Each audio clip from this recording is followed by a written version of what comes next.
Today on Coco Disaster, I'm betting it all on that black-haired girl.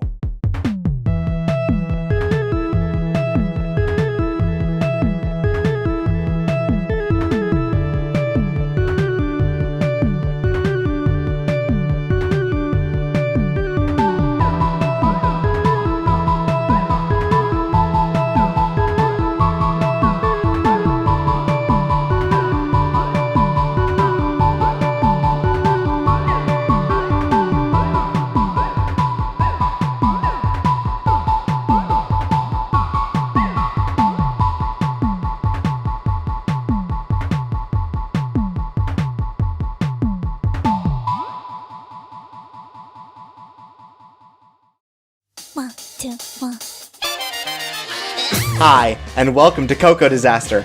I'm your head of podcast relations, Chorpsaway. And I'm also here. Hello, it's me, DeviousVacuum from Date Night! Wow, she's here, everyone! I finally made it. Thank you all for electing me to be on the show. I'm very happy to transfer to this podcast. That's right, the second female in podcasting history has finally made it onto Coco Disaster. Wow, what an honor, really. It was a shame I had to kill the first one in order to get here, but, you know. Y'all ready? Y'all ready to talk about this horny anime? We're talking about Kakegurui. So, welcome to the single serving for this season. I know that I said beforehand that we would be doing one on Psychopaths. Some things happened. We're going to have to delay that for a bit. And so now we're here to talk to you about Kakegurui, which fairly recent. And in terms of things that we've talked about, this is probably the most recent release in comparison to when we've done an episode on it. And DVAC brought it to me as something that she wanted to talk about. And do you want to describe that real quick? Just like what it was that made you interested in discussing this particular show. I watched episode 1 with a group of friends, and as we were watching a bunch of episode 1s, and it looked very stylish and cool, and I was like, wow, I really like this, and I think it was you, Torpsaway, who even said to me, this is just Yu-Gi-Oh! Season 0, but Yuri. And I was like, damn, it is. I love it. And I have since become a Kakegurui super fan, and I've read the entire manga. I watched the anime multiple times, and the live action J-drama. And if you were gonna ask me like what's a thing that I like know a lot about and have consumed all of, it was that. Sorry, everyone. So, to note. Since this was originally a manga and stuff, and both of us are current readers of the series, we're going to do our best to keep the scope of our discussion within the content that is handled by the first season of Kakegurui. We'll do our best not to go too far forward in our discussions, so if you are considering reading or watching, we aren't going to be trying to spoil things as we go forward. Yeah, we won't spoil the manga.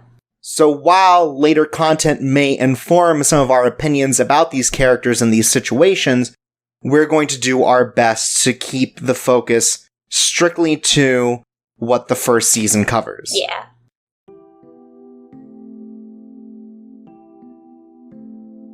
So before we get into the discussion proper, I want to talk a little bit about the background of this series. So this is Kakegurui, Compulsive Gambler. The original manga began publication in March of 2014 for a Square Enix split shonen seinen manga magazine called Gangan Joker. So really it's just sort of, its demographic is just men, not of like a particular age group, but this one definitely for older audiences, I think it'd be safe to say.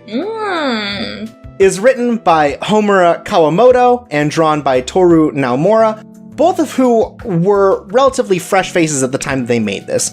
The writer, this is their first published work, and they ended up going on to write multiple Kakegurui spin-offs as the series ended up being pretty popular, and other psychological thrillers based on games, series that haven't made it to the West like Rengoku Dead Roll and Bunburyoto, And then the artist for it, this is their second published work. Their first work was on a series called Shisarakuin, which is sort of like this edgy sort of alternative take on like Revolutionary Girl Utena.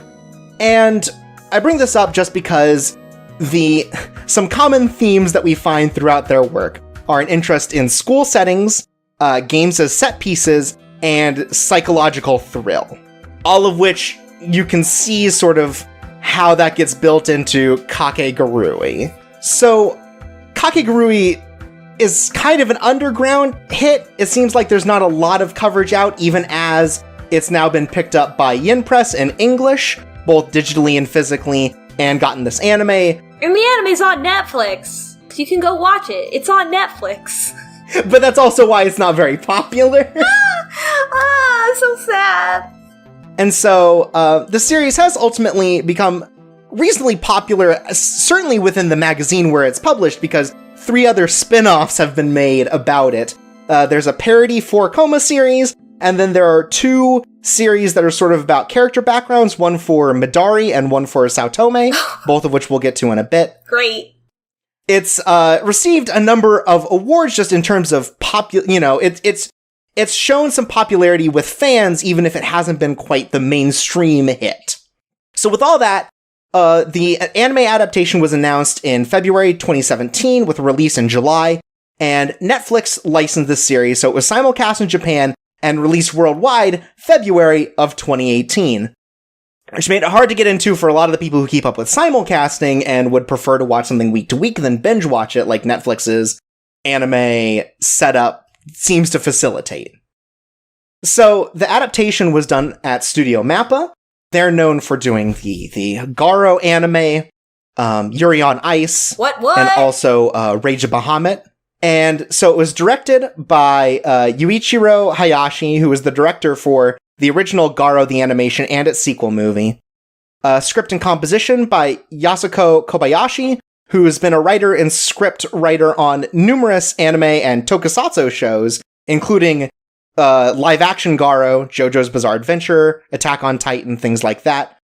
And it ended up having an anime-only ending for its last episode that was written by the writer for the manga, in an attempt to close off the first season, focusing entirely on its main character, Yumeko, instead of ending on sort of a cliffhanger or a focus story for other characters.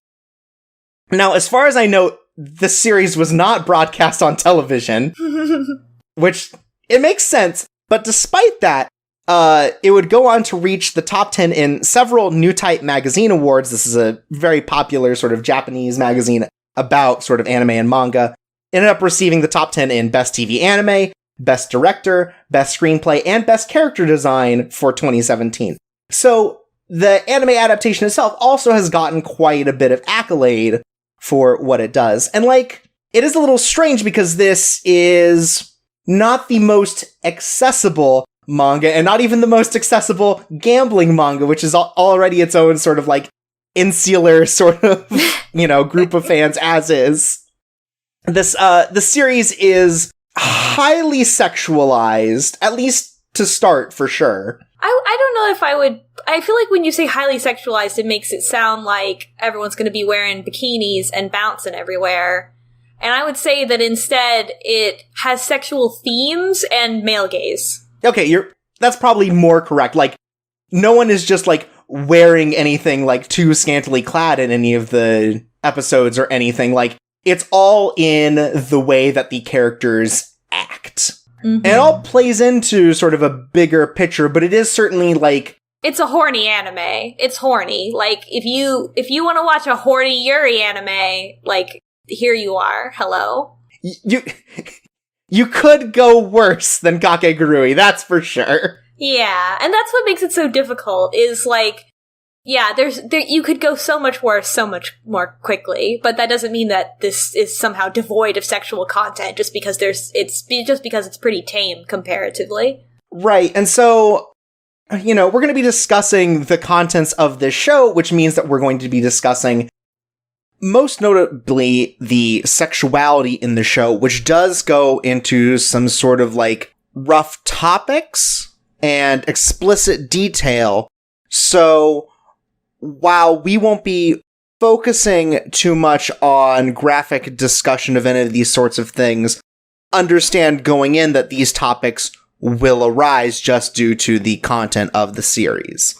Yeah, if you're already like, oh, I saw that show, I saw previews for it and stuff, and it looks too horny for me, it probably is. Like, don't hang on and just make yourself mad. But if you heard my description of Season 0 Yu-Gi-Oh! But Yuri, and you were like, I'm intrigued, then stay tuned, my friends. That's right. If you're listening into this, we're going to drag you into despair with us. Let's get our podcasting freak on!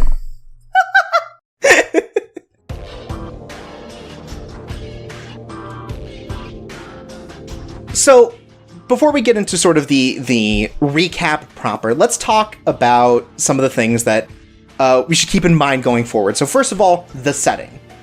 The series takes place in Hyako Private Academy, and this is basically a school for the wealthy or those of high status. Yeah, 1% private school. They have the uniforms are like red and black, and they look like casino staff, right? Like they evoke casino staff, dealers and right. Stuff like that. And Hyako Private Academy is very overwrought. It looks like an old English library inside, and the lighting is very dramatic And so the reason everyone sort of looks like they're like casino staff is because the way that status is built within the academy is through gambling. There's still classes, theoretically. Theoretically, they go to class, but we don't see that part. We just see the gambling part. Not a single class has ever happened on screen. Not one piece of homework has ever been turned in. It's always like, oh, how convenient, it's after class, let's go do the gambling. So, yeah. Presumably school still happens, but the focus is on the after-class gambling, because the better you are at gambling, the more money you have. The more money you have, the better your status is within the school. And you have to make a monthly contribution to the student council. So right. the rulers of the school are the student council, which is led by the student council president. And if you are behind and not able to make your monthly payments, which is kind of like, your monthly payments for continuing to attend the school. It's like tuition, but it comes out of the students' pockets. Yeah, and so if you're behind, then you become, you get like a tag around your neck that's like an ID badge. And what they call it is the house pet system. And I believe the tag just says, like, non-compliant student on it or something like that. And you're considered non-compliant, and it also has, like, a pet name on it. So, like, all the boys are, like, Fido, and all the girls are, like, Fluffy or something like that. Yeah, and in Japanese, it's Pochi and Mike, which are, like, the dog name and the cat name, like, common name. And so, if you're considered an uncooperative student, you are basically treated as less than dirt. You are a servant to all of the proper students. Yeah, they have permission to bully you. Like, they can do whatever they want, basically. It goes beyond, like, they imply that before it was more like freshman hazing, and now it's more serious, like, actual, like, coordinated bullying. Right. Only since the current student council president, Kirari Momobami, took over the school, it was not this system, but the house pet system was set up by her, and so suddenly the school has sort of turned into this nightmare little, like, microcosm. And Kirari got her position by gambling for it with the previous president, so she's like a junior or something like that. She's like a second year. And she showed up on campus, transferred in, and gambled her way to become the president, and is now enforcing these new, more draconian rules at the school. And that's sort of the scene that is set as our main character, Yumeko Jabami, also transfers in to the school in episode 1. Right, so our major characters that we'll be focusing on, we have Yumiko Jabami, who is sort of our... The protagonist isn't quite the right word.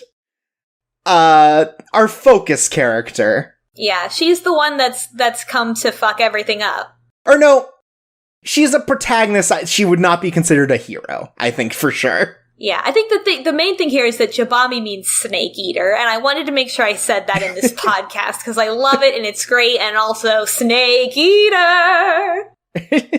Our other main characters are Ryota Suzui, who is our viewpoint into the world, more or less. He exists only to give color commentary and sort of like set up the scene for a lot of other characters. Suzui is not a character. Suzui is an untoasted piece of white bread that follows around the more interesting characters and is present. And sometimes he reacts to them, and sometimes he just explains what's going on, but he's not a character. He's like barely a character. He has very little growth. He has very little personality. And very little money.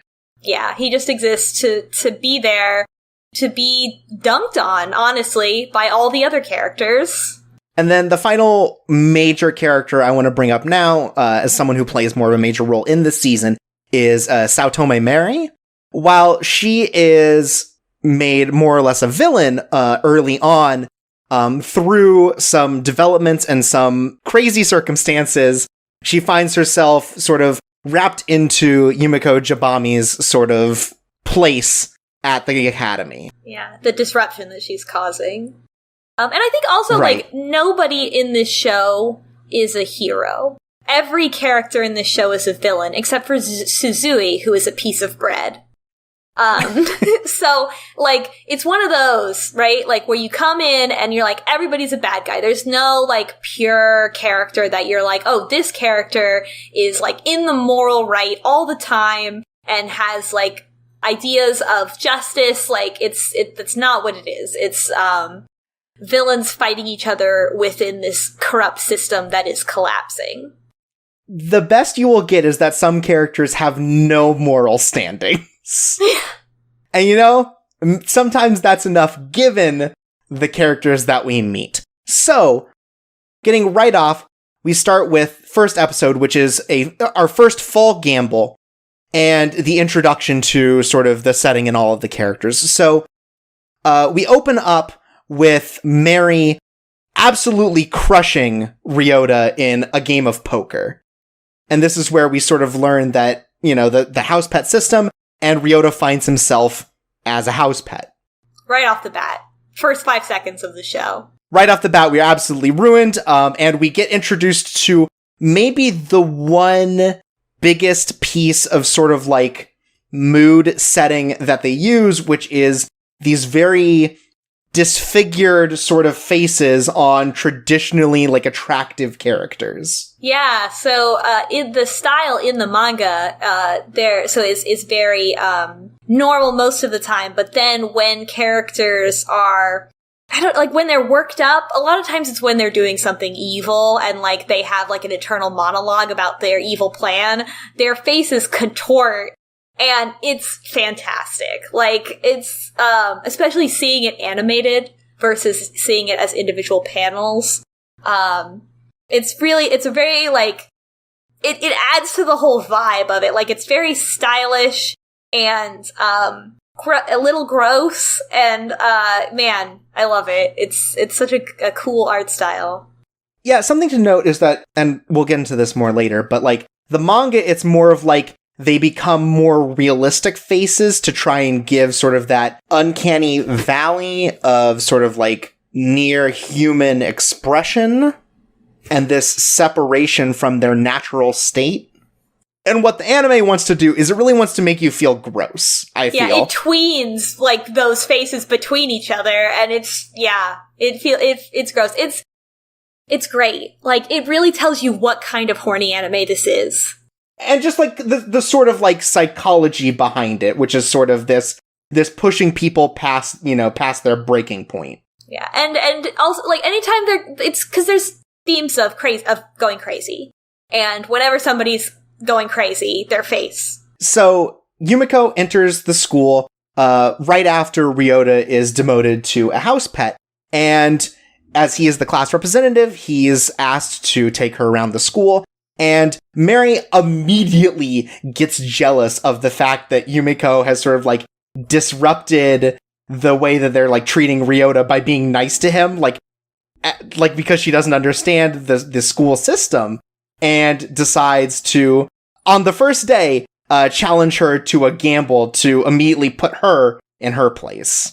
Yeah, and an important thing that you also should specify about Mary Satome is that she's Angelica Pickles, and she, like, kind of made Suzui her pet so that because she also kind of likes him, and she's jealous. There is like a hint of that, because, like, she treats Ryota very differently as a house pet, where it's like, oh, I want you to be my footrest, I want you to get me my juice, that kind of thing.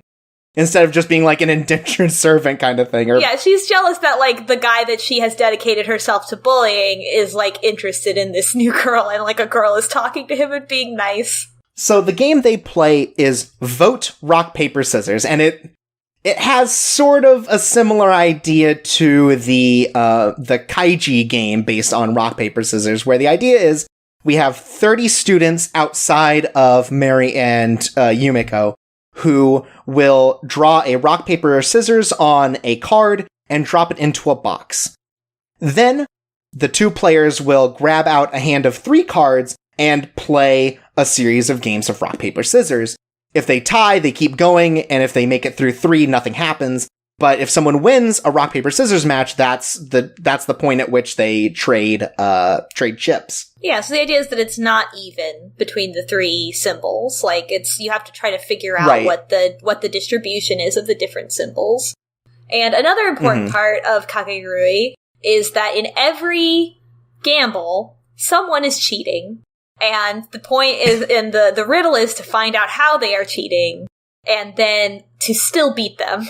Right, it's a very, like, gambling manga sort of thing where very much like also kind of a shonen thing, like, the odds are stacked against your protagonist, and it's about finding your way around it. But this one takes it in a very different position, I think. By the end game of this whole thing is very different. Yeah, Yumiko as a character is very much like, she is sort of presented, especially in the beginning, as, like, the natural, like, destructive reaction of creating such an unjust system is that, like, something will come out of that system that is the means by which the system is destroyed. And so it's very, like, taste of your own medicine.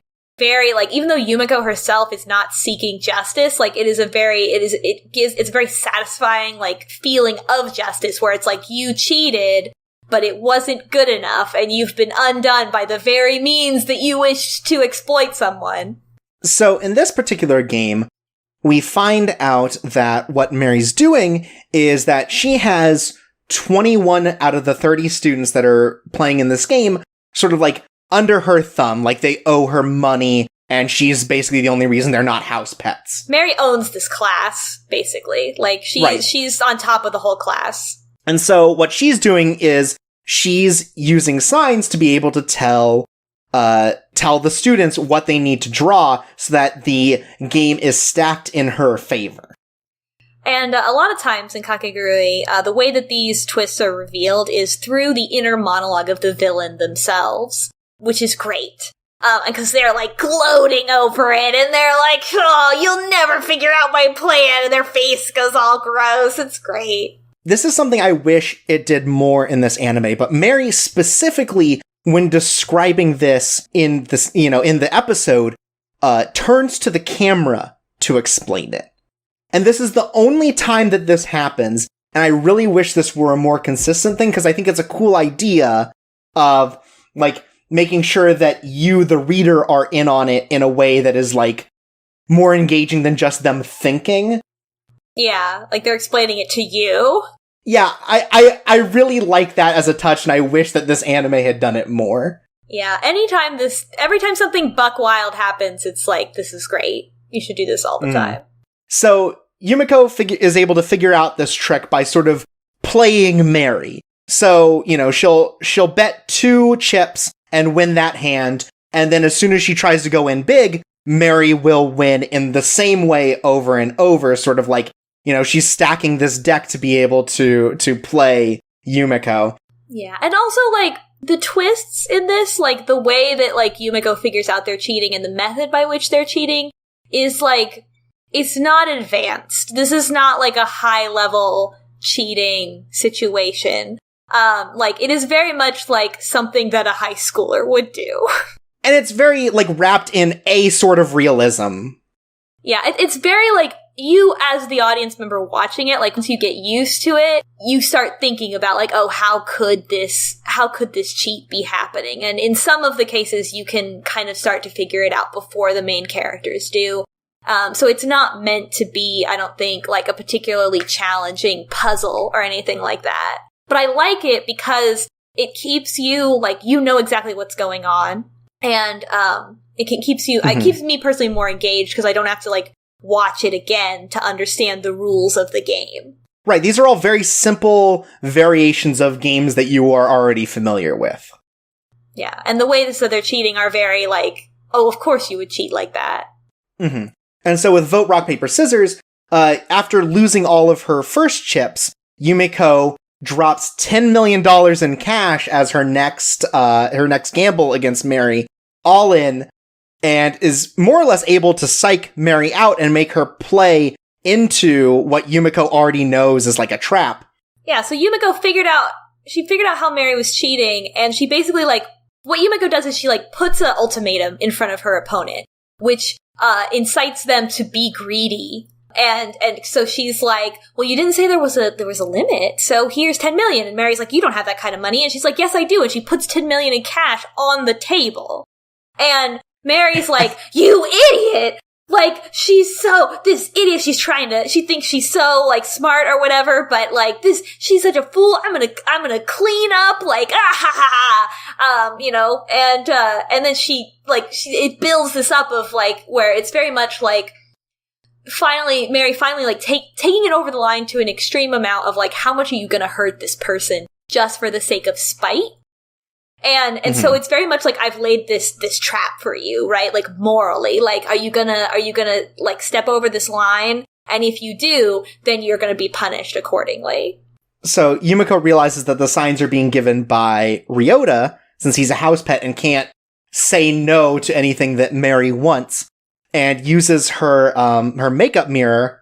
Is that what it's called? Yeah, she has a hand mirror. Yeah, her hand mirror to read his directions to the rest of the students, and then is able to, knowing sort of how Mary's going to play, is able to play the one sign that is not stacked for Mary, and takes the 10 million and immediately sends Mary into crippling debt because she doesn't have the money now to be able to handle this. And Mary talks a big game, and then Yumiko's like, oh, well, you wouldn't, I mean, you wanted me to show that I had the money, so you have the money, right? And, like, Mary is so deeply embarrassed in, like, this very deeply Japanese way, and she's got her face down on the table, and she's like, I don't have it right now. Can you please give me some time? Yeah.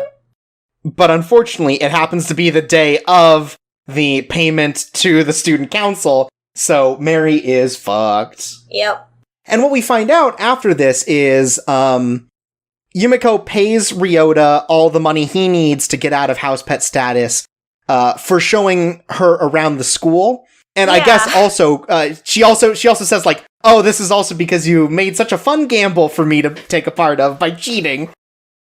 And so he asks also, like, how did you pull a scissors when that's the one you needed? And she's like, I pulled it from the box.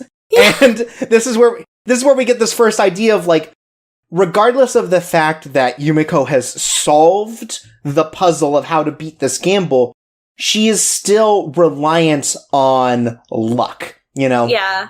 She is not manipulating anything in her favor. She's merely putting things into the state of perfect randomness. Yeah, so she wants the stakes to be equal. She wants the probability of winning for both people to be, like, fundamentally equal. And so with her and Mary both knowing about the cheat, they were on even footing, actually. But Yumiko doesn't do anything. She never cheats in her own favor. Like, she would, yeah.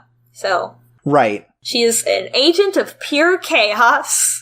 And this comes up even more in the second gamble, which is episode 2 for double memory. So we come back, we see that Mary has been completely disgraced. People are leaving, like, nasty messages carved into her desk. They're leaving, like, destroyed voodoo dolls and stuff. Like, it's really intense, the swing. Yeah, now that she's a house pet, everybody is mad and hates her and bullies her, and I don't know, mostly they just destroy her desk, and nobody wants to hang out with her. And they, like, almost immediately put her into servitude where it comes to lunchtime, and she's, like, cleaning things off the floor for other people because they spill them intentionally, and they're, like, stealing her lunch. It's really awful.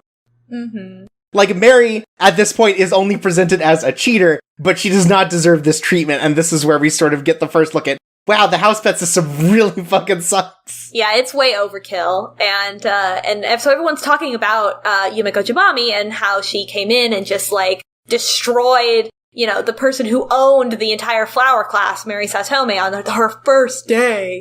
And so word's getting around, and Suzui and Yumiko are in the cafeteria, and he's, like, explaining things to her of, like, more about how the school works. He talks about how Kirari gambled her way to become the student council president, and Yumiko is, like, blushing as he's saying this, and, like, her head's down, and he's like, I'm sorry, don't cry, like, it's okay, and she puts her head up, and she's not crying. This is the best thing that's ever happened to me. I love this school. Yeah, so, like, Yumiko, there's a lot of, like, she's kind of getting off on the idea of risk, the idea of gambling.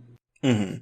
And at the same time, there is a gamble going on the top floor of the cafeteria with one of the student council members, Itsuki Sumeragi. I love it. Who is the daughter of a CEO of a popular toy and game company. Good smile. And she, through very large donations, has ended up on the student council. Like, she doesn't even have, like, a role name, I don't think. I think she is just a student council member. Head of money. Yeah. She's also a first year, I think. Yeah, she's a first year student. And so she decides that she wants to do a gamble against Yumiko because Yumiko is, like, you know, the big deal on campus right now. Yeah. And they play a game called Double Memory, which is like Memory, but with 2 packs of cards. Yeah, it's just, you have to make an exact match. You have to make there's 52 matches, and you have to match cards exactly. It's number and suit, and that's it. So, the first game goes down, right? And it's pretty evenly matched. Though, we have already been made aware of the cheat, as it were. Itsuki Sumeragi, because she comes from a family that makes games, she has these special, not bicycle cards made. They're called, it says raclette on it, but it's, like, very clearly bicycle. And so, she has had the people at her company create these, like, custom cards that all have, like, a very tiny, like, tell on them to say which card they are. So if you imagine, like, the back of a bicycle playing card, the back of a bicycle playing card has sort of an elaborate floral, like, vaguely floral pattern on it. And so if you imagine that, and then imagine, like, one leaf being slightly different, and all 52 cards have a different pattern on them. And it is heat activated. So she... Right, so to make sure that no one else catches her, what she does is she has all these heat activated. So this one leaf or whatever will appear for, like, a minute while she sets up the cards, and she has memorized all 52 variants so that she could do this, and no one would be able to find out what her secret is. Yeah. And so the first game is, like, they pretend to be a little bit even. You know, Itsuki is sort of, like, playing around the fact that she just knows things. Yeah, she's just not letting Yumiko get too far ahead. Right, and like, by the end, she just does a big run because all of these cards have been shown, and she just has the extra memory to be able to figure out where they are thanks to these marks. But she wins with a match that nobody has seen before. So it's like, that starts to tell you, like, okay, wait, like, she remembered all these, but this last one, these last couple just appear to be pure luck, and she reveals that she is cheating. So Yumiko loses, and the bet this time is for 20 million yen as like sort of an increase on Mary's, and she doesn't have that money, in particular because she paid off Ryota's expenses for being a house bet. So Yumiko doesn't have the money, and Itsuki's like, oh, well, right, and before they even start, she's like, oh, I'll lend you the money, and if you lose, then you're in debt. This is a free game. Yeah. And sort of the idea is because she wants to show off, she sees this as sort of a PR thing, like, oh, check out my family's cards. Yeah. So Yumiko loses the first round, and Yumiko's like, puts on a big show. She's like, getting teary-eyed. She's like, I don't have that money. Like, please, you have to let me play another game. Please, let me play another game. And Itsuki's like, well, actually, and you don't have any more money to put up. So, if you win, then it will be even. But if I win, and she takes out this wooden box that is full of like fake nails, like applique nails with different patterns on them. You notice that her nails are also very elaborately painted. And she's like, well, I really like nails. And, the thing about it is that that all of these nails are from people. Right, so she's stealing these real nails from people and then decorating them off the hands as just like an artistic thing. And Yumiko's like, yeah, cool, I love gambling. Yeah, and Kazui's in the background like, what? Right, we're not going to bring up every time, but you can just assume in any situation that exists, Suzui is in the background going, fuck, no, Yumiko, you can't do this. And then she does it. It's great. And so, obviously, Itsuki is a villain, right? Like, and this is a level of viciousness that is uncalled for in the situation. Itsuki lays the cards all out a second time. And lets Yumiko go first. Big mistake. So Yumiko's like, Sumeragi, it's amazing that, your family is, this big toy company, and it's quite a lot, and 20 million to you is like nothing. It's strange that you would stake your father's company's reputation on only 20 million yen. And she's saying this as she perfectly plays a game of memory. Yeah, so she flips one. Well, she gets the first match, and Itsuki's like, could she have figured it out? Did she figure it out? How could she have figured it out? How could someone have done that within that time frame? It's not humanly possible. And she's saying all this stuff to herself, and she's like, well, I'll just have to win. I'll just have to win in one turn when it's my turn. And it does this great. And she's like, when it's my turn, when it's my turn, when it's my turn. And Yumiko has flipped over more than half the cards and has won in one turn. Oops. And so, basically, the new gamble is about whether or not Yumiko announces the fact that Itsuki's cards are cheats, which would just throw the entire integrity of her father's company into a disarray. Yeah. So Itsuki's losing it, and Yumiko's like, well, now do you want to go again? And she sort of gets all up in Itsuki's business and is like, don't you want to gamble again? And she's like, no. And she's like, are you really in a position to refuse? And Sumeragi ends up falling onto the ground and crying. And it instantly kills Yumiko's buzz. Yeah, and she's like, how boring, and walks away. The end. So now physical violence has been introduced as a possible stake in this show. And so it's like the stakes continue to escalate, but like this whole idea of like you have social status, you have money, you have the physical integrity of your human body. All of these things could be at stake. And then Yumiko goes to find more gambles and stumbles in on Mary, who is looking like shit. Yep. Yumiko walks in literally as Mary loses a match that sends her 50 million yen in debt. Yeah, and it is against Yuriko Nishinotoin, who is another student council member and the head of the traditional culture club at the academy. And this was also an official match which Suzui explains to Yumiko. House pets have one privilege, which is that they can call an official match against anyone or just the student council? Anyone once per status as a house pet. So I think if you fall down, you get another one, but you don't get two is the issue. Yeah, so you have like this one chance where you could force someone to gamble with you so that you can get your status back. And Mary beefed it. Yeah, so things are looking real bad for our girl Satome. Like, it's rough. And she's dragged out of the club. And we learned that Mary's big issue is she could have paid her debt back. That wasn't the issue. The issue is she wanted the status again. And so in that quest for sort of like regaining her power, she has ended up only further in debt. Yeah.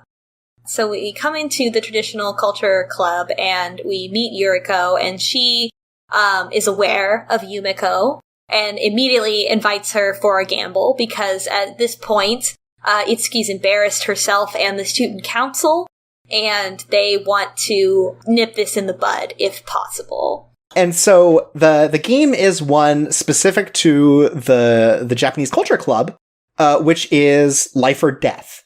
And it's more or less like roulette, but with extra rules. So the idea is the dealer takes a bunch of plastic swords and puts them in a cup. And so they turn the cup over on the roulette table, and it basically just play it as it lands. Yeah, there's like little slots. Right, and so if a sword ends up blade up on reveal, then you win 30 times the amount you put in. But if the sword is hilt up, you pay out 30 times your bet to the opponent. Yeah. So it's like huge risk reward when it comes to the gamble. Also, like, with the whole club around Yuriko, especially the dealer, like, stuff was kind of like holding back on being gay, but like, this is real gay. Like, the girl shaking the swords in the cup is real gay for Yuriko, and it's very obvious, and I love it. It's great. A lot of the characters in this show who are powerful have like an assistant of some kind that follows them around in one way or the other. And Yuriko has this dealer character who is more interested in defending Yuriko than Yuriko even is in defending herself. And she's very passionate about her work. Totally. So the exciting thing for Yumiko in this game is the speed at which all of this happens. Because you only get like 10 or 15 seconds to make bets before the thing is revealed. So there's, sort of there's a timing element to it. And that's what she's really excited about. She doesn't care about the money part. Mm-hmm. And almost immediately, she starts going to town on Yuriko as like, just ripping into her. Yeah, so she's like, you're like a loan shark or like a shitty landlord or something like that. You took advantage of Mary. You dangled hope in front of her and then snatched it away. Like, you're shit. And Yuriko has this like, her eyes are always closed, and she's like in this traditional kimono, and like she's very like inner peace, above it all kind of person, and like so is the whole club, but especially her. And this disrupts Yuriko's like sense of inner peace, and she slowly gets like more and more mad at Yumiko's like honestly childish jokes about her. Like they're like Yumiko trying to be mean, which is like not that mean. Like at some point there's a really complicated one about all of the different readings within her last name and sort of the characters within them, and leading to basically like, oh, this is all like some stupid bullshit. You're an idiot kind of thing. Yeah, it's like it's not even a good insult. Like, right? Like it's just nonsense. And she goads Yuriko into betting all of her chips in a certain way. Or just to put them all out there. Just betting all in. Yeah, it's just, she wants her to go all in because Yumiko really wants to go all in. Yeah, and so Yumiko sort of pulls out the same kind of idea that she did with Sumeragi, which was, you're betting an amount that is doesn't mean anything to you. If you lose, you're still fine, but I'm betting everything I have. And Yumiko puts all of her money on one number. And that, like, freaks Yuriko out. She, like, opens her eyes. She's like, if it's that number, 23 or whatever, then that's it. Like, I'm ruined. And she even thinks about, like, the whole reason I have this club set up is so that these girls don't become house pets. And what am I going to do? And, like, it really hits her, like, the actual risk that she's taking by doing this. Like, all of a sudden, the odds are even. And right before the reveal happens, who busts in the room? Oh, no. Yumiko reveals the trick first. Okay, yeah. She's like, hey, so I've noticed something weird about all of these hands, and that's that the swords aren't falling like you'd expect them to, like in the middle. So what she's found out is that all of the girls in the club have these, like, these small piercings in their hand, and all of the swords have little magnets on them. So basically, they're using the piercings in their hand to manipulate the swords so that they are more likely to fall in places that Yuriko bets on. So, like, you know, she tends to bet on the edge because that's where they're inevitably going to end up if they are magnets being, you know, attracted to something. Yumiko talks about how great this cheat is because it's not foolproof, which makes it basically perfect for hiding, right? Like, even in this high-stakes moment, who knows who's going to win? Yeah, that it's actually very stable. Like, she makes minimal gains and just, like, it's very safe, actually. And, like, that she's not actually taking on very much risk because in the long run, she'll slowly get more and more money. And this is bad. Meanwhile, Yumiko's full bet would get her 2.17 billion yen as a payout. Yeah, which would be all of Yuriko's money. So, Yuriko wants to talk down Yumiko. Like, hey, let's take this back a second. We can get this figured out outside of the game. But oops, here comes the council. Too late! Yeah, the student council president, Kirari, comes in, and I think it's like Kirari and the vice president and Sayaka, who is the secretary. And so the president decides, I'm going to be an observer. There's a lot of money on the line.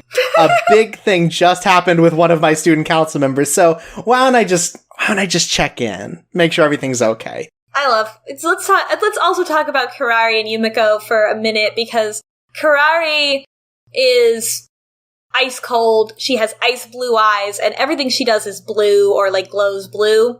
And Yumiko is horny all the time and has bright red eyes when she's, like, going crazy over the top or whatever. And it's a hot and cold, and they are, like, they're so clearly, like, diametrically opposed forces, and it makes them feel like they're both, like, opposed forces of nature. And then the cup comes up, and wow, what do you know? Yuriko won this one. Yeah, randomly. And so, by the end of the game, Yumiko owes the student council 310 million yen. And Yumiko accepts the loss, but later, when talking to Ryota, notes that it's a cheat. Yeah, so she even says to Kirari directly, like, what's it called, like a badger? Or something like that? Yeah. Did a badger influence us? And what we learn is that the badger is a reference to someone who would be underneath the mats of, like, a gambling house and would manipulate dice by, like, pushing a pin through the floor and, you know, make it so that the house wins. And she can't prove it, but she is almost positive that this is what has happened with this gamble in order to save face with the student council. And so now Yumiko's a house pet. Yep. And while a bunch of students go to, like, bully her, Yumiko is, like, 100% just down for being a house pet. Like, as soon as they're like, oh, you're a kitty now, she's like, yeah, I fucking am. Meow, meow, I'm a fucking cat. And starts rolling around on the floor. Hey, you want some of this? And then they all leave because they're disgusted. Like, nyan. Yeah, like, and then we find that because of their overwhelming debt, both Yumiko and Mary are being saddled with something called a life plan. Yes.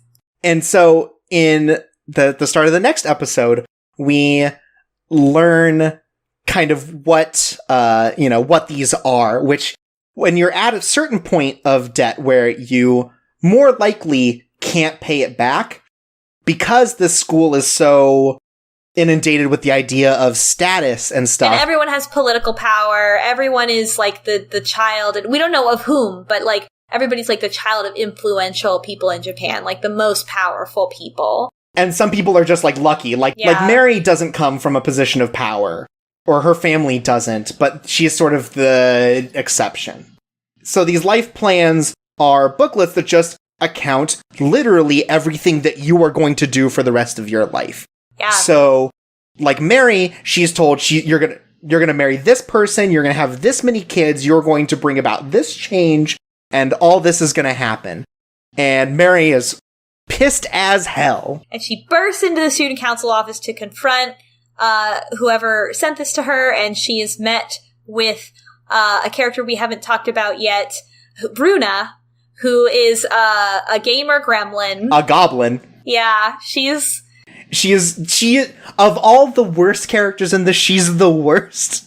Just because I feel like she is always drawn the worst as like this horrible goblin child. She is wearing one of those what is it called, a kirigumi? Like she's wearing like a dog ear hoodie. Yeah, she's got a bright orange dog ear hoodie. She looks like a child. She's always has a lollipop and she has a Vita that she's constantly playing and not paying attention to what's going on. And she's just a little shit. And I love Runa.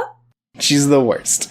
But so this is where we learn about the life plan. We note, or Runa notes that like, oh, you could pay it back, but good luck with no money and no official match. Yeah. So basically like, oh, you're stuck here forever. Yumiko takes it much better. She's like, oh, this is so exciting, this idea. Yeah, she's like, the reality is starting to distort as she's like talking to Suzumi walking down the hallway, and she's like, my pulse is quickening, and like all this stuff. Like she's describing the physical sensation of like the fear and dread that is overcoming her. And she's like, I love this feeling. And it's just like, oh my god. So, then Yumiko, because of her pet status, is stopped by a bunch of dudes who, want to take advantage of her sexually. Yeah, so we got the bully, Jun Kiritari, and he's like, oh, come with me out behind the school. And she's like, okay. But then as soon as it's like, oh, I want you to have sex with me, she's like, you're not my type.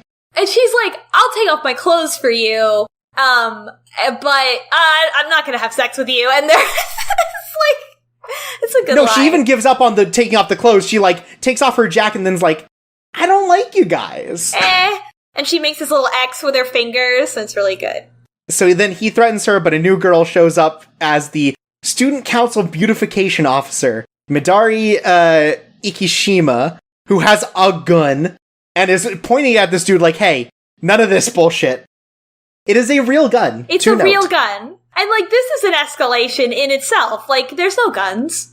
This is a school. I mean, this is also Japan, so there are no guns. There are super no guns, yeah. So this is terrifying. She just has a gun in her book bag. And so, I mean, she's allowed to as a student council member. So what she does is like, okay, hold off on this. How about we gamble about it? Russian roulette for sex. And she starts getting really into the idea of playing Russian roulette with this dude, and it really kills the mood. The guy leaves, and she's basically like, wait, do you not want to have sex with me? What was the problem? I don't know what happened. She's like, if you really want it that bad, then I'll give it to you, big boy. And like the whole 9 yards. But for Russian roulette, the requirement is still Russian roulette. Yeah. Midari is like kind of terrifying looking on her own, even when her face isn't all contorted. She has an eye patch and piercings and like a big tacky bow. It's like goth punk by way of, like, Avril Lavigne. Yes, it's extremely Avril Lavigne, the way that she looks. Yes, absolutely. Damn, got it in one. And so, kills the mood.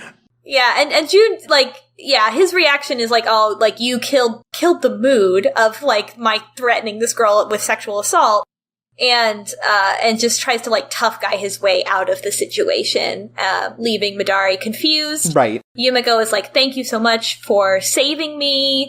You know, that's great, and Midari, I guess sort of, like, immediately falls for Yumiko, and is like, well, you can pay me back. Everyone knows Yumiko at this point. And yeah, but we don't, she doesn't follow up on that until after this next gamble. Right, so what happens is a notice goes out for the debt settlement party. And this is a school-wide event for all of the pets to have a chance to fix their lives. So this is a game within a game. So the debt settlement game is called the Debt Swap. Debt Swap. Yes. So in groups of 4, students will compete in a game, and ultimately it ends up, so 4 people of different debts will play each other, and whoever wins first doesn't have to pay anything. Yeah. So the debts are redistributed based on how much you win. And so you could lose all your debt, if you win, or you can exchange your debt with someone who has less than you. Right, so before the game, Mary and Yumiko confront each other, and Yumiko's like, oh, hey, it's my best friend, Mary. Yeah. And Mary's like, oh, God. Like, she clearly doesn't want anything to do with Yumiko, because Yumiko is technically the catalyst that led to her being in this situation. Yeah. And she also notes how BS this situation is, in that the student council is basically giving people back the money they stole from them in the first place. Yeah. And so, of course, Mary and Yumiko end up on the same team. And Mary even says, like, I hope I'm not on your team. And it immediately cuts to them being like, Mary and Yumiko are on the same team. And Mary's like, ah! And so the game they play is 2-card Blind Man's Bluff. Jokers and face cards are removed. And it's basically just, can you get a pair or the highest card? Yeah. And you get a pair, like the numbers are the same, or the suit is the same, which is called a mark. So each player gets 10 chips, each which denotes a 10th of the debt that they write down as their debt. They're allowed to give any amount of money for what their debt is. So if they only want to make back a little bit and like risk less, they can. Yeah, so Kiwatari, the bully, is there with them in their group. It's a group of 4. So it's Mary, Yumiko, Kiwatari, the bully, and a girl that he is bullying named Tsubomi. And Kiwatari starts off the match by just saying flagrantly in front of Sayaka, the student council secretary who is running their game, that he just made up a number, and he's not even a house pet, and he's just here to make money because he's going to win, and he's going to get that payment from the student council. He's like, oh, I just don't want to pay my friend back, so I'm just going to get some extra money. So, further rules, 10 hands, and you're required to bet 1 to 5 chips on each hand. No rules, cheating is legal as long as you don't get caught. Yeah. Which is the important part here. So, Yumiko and Mary very clearly set up some sort of team thing, right? Yeah. And so then we're left into the game, where very quickly, June is basically set up. Yeah, he's like, you house pets are less than human, you can't possibly win against me. Like, he's just like a classic bully. He yells a lot at Tsubomi, and Tsubomi is like a small girl that looks very sad, and he's like threatening her, and he like emotes like a lot and threatens Yumiko and Mary for saying shit to him. And Sayaka has to interrupt him and be like, there will be no physical violence in this space, with like a scary face when she says that. And so things are looking good for him at first. So June and Tsubomi are cheating, because Tsubomi is more or less like the plaything of her class, and June is sort of like, the bully of that class. And so Tsubomi is sending signals to June about whether or not, about what card June has on his forehead that he shouldn't be able to know about. And it's very obvious because she's doing it over the table. So almost immediately Yumiko and Mary call it out. It's like, wow, your cheat sucks. You should cheat like we do, where we're writing these things into the palm of each other's hands. And all of this gets triggered because Yumiko says, oh, I seem to have gotten a very good card this round, and Kiwatari tries to call her out for cheating. And she's like, oh, well, but you're also cheating. And Sayaka is like, what do y'all want to do about it? And they're like, no. And Yumiko's like, no, I want to continue the game now that we all know how everyone is cheating. So it's basically like 2v2 now. One really great bit here is that at some point Yumiko's doing like a dramatic pose, in the setup for just destroying June. And in universe, Sayaka turns on and then turns off like a spotlight on her. Yeah. Again, sort of this like fourth wall breaking sort of thing that I really appreciate and just isn't done enough. Yeah, it's great. So June keeps losing his cool. They're able to call all of his bluffs. And June keeps getting worse and worse to Tsubomi through this bullying and intimidation. And, like, he's clearly the only one under any pressure. And then it's the last hand, and Tsubomi has a pair of 9s. She is absolutely... You cannot get a better hand, so she's definitely going to win. So, he, upon realizing this, yells at her that she's got to win this round so that Yumiko and Mary can't win. But then he does the math and he realizes that she would have more money than him. And he's like, you can't have more money than me, so you have to fold. While he's yelling at her to do this, Yumiko comes up and is like, first she says to Mary, like, Mary, please help me do this thing. And Mary's like, what? No, we're gonna win. And Yumiko's like, please help me do this thing. And Mary's like, fine, whatever.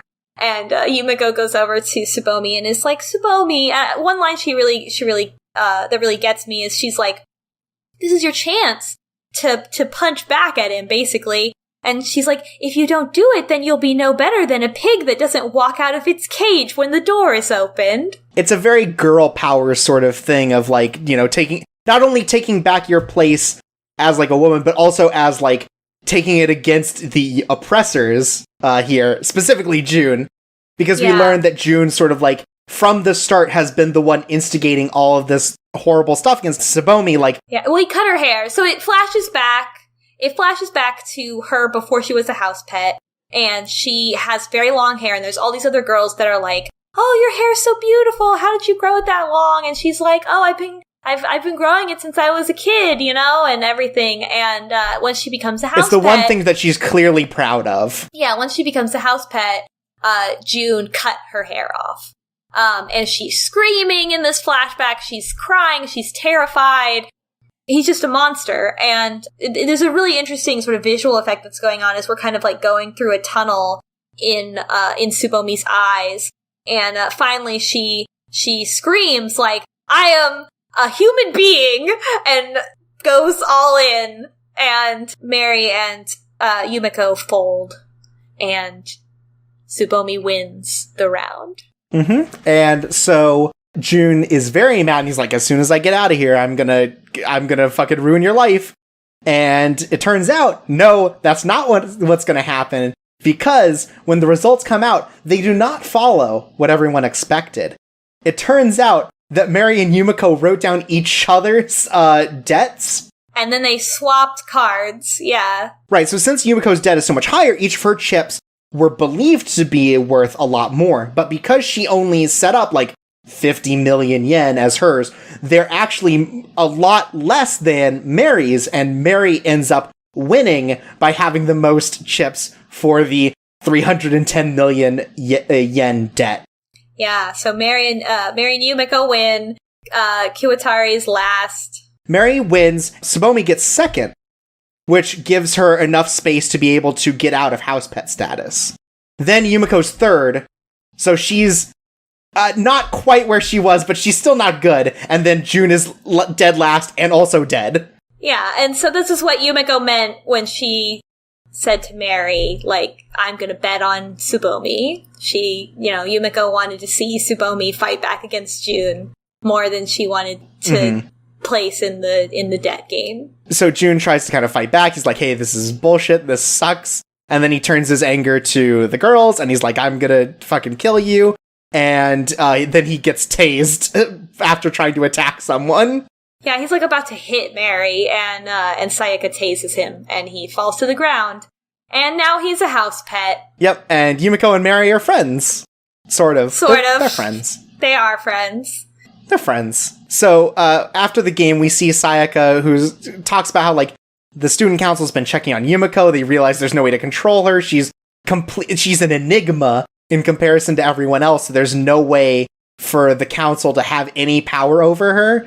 And then we also learn that she's way into the president. Yeah, Sayaka's in love with the student council president. And also she, like, the amount that they were able to find out about Yumiko is that her parents are dead, and she has an older sister who is committed in some way and has, like, very high medical bills, which Yumiko pays for. So the implication is that Yumiko is loaded and could, in fact, pay off her debt at any time, but is not doing so. There's literally no reason for anything in this series, but Yumiko really likes gambling. Yeah. So then we see how Mary's life has immediately improved as all of the people who used to bully her immediately try to, like, kiss up to her. And she's like, oh, it's no problem, but really it's a big problem, and she's just doing this because she gets her power back. Yeah.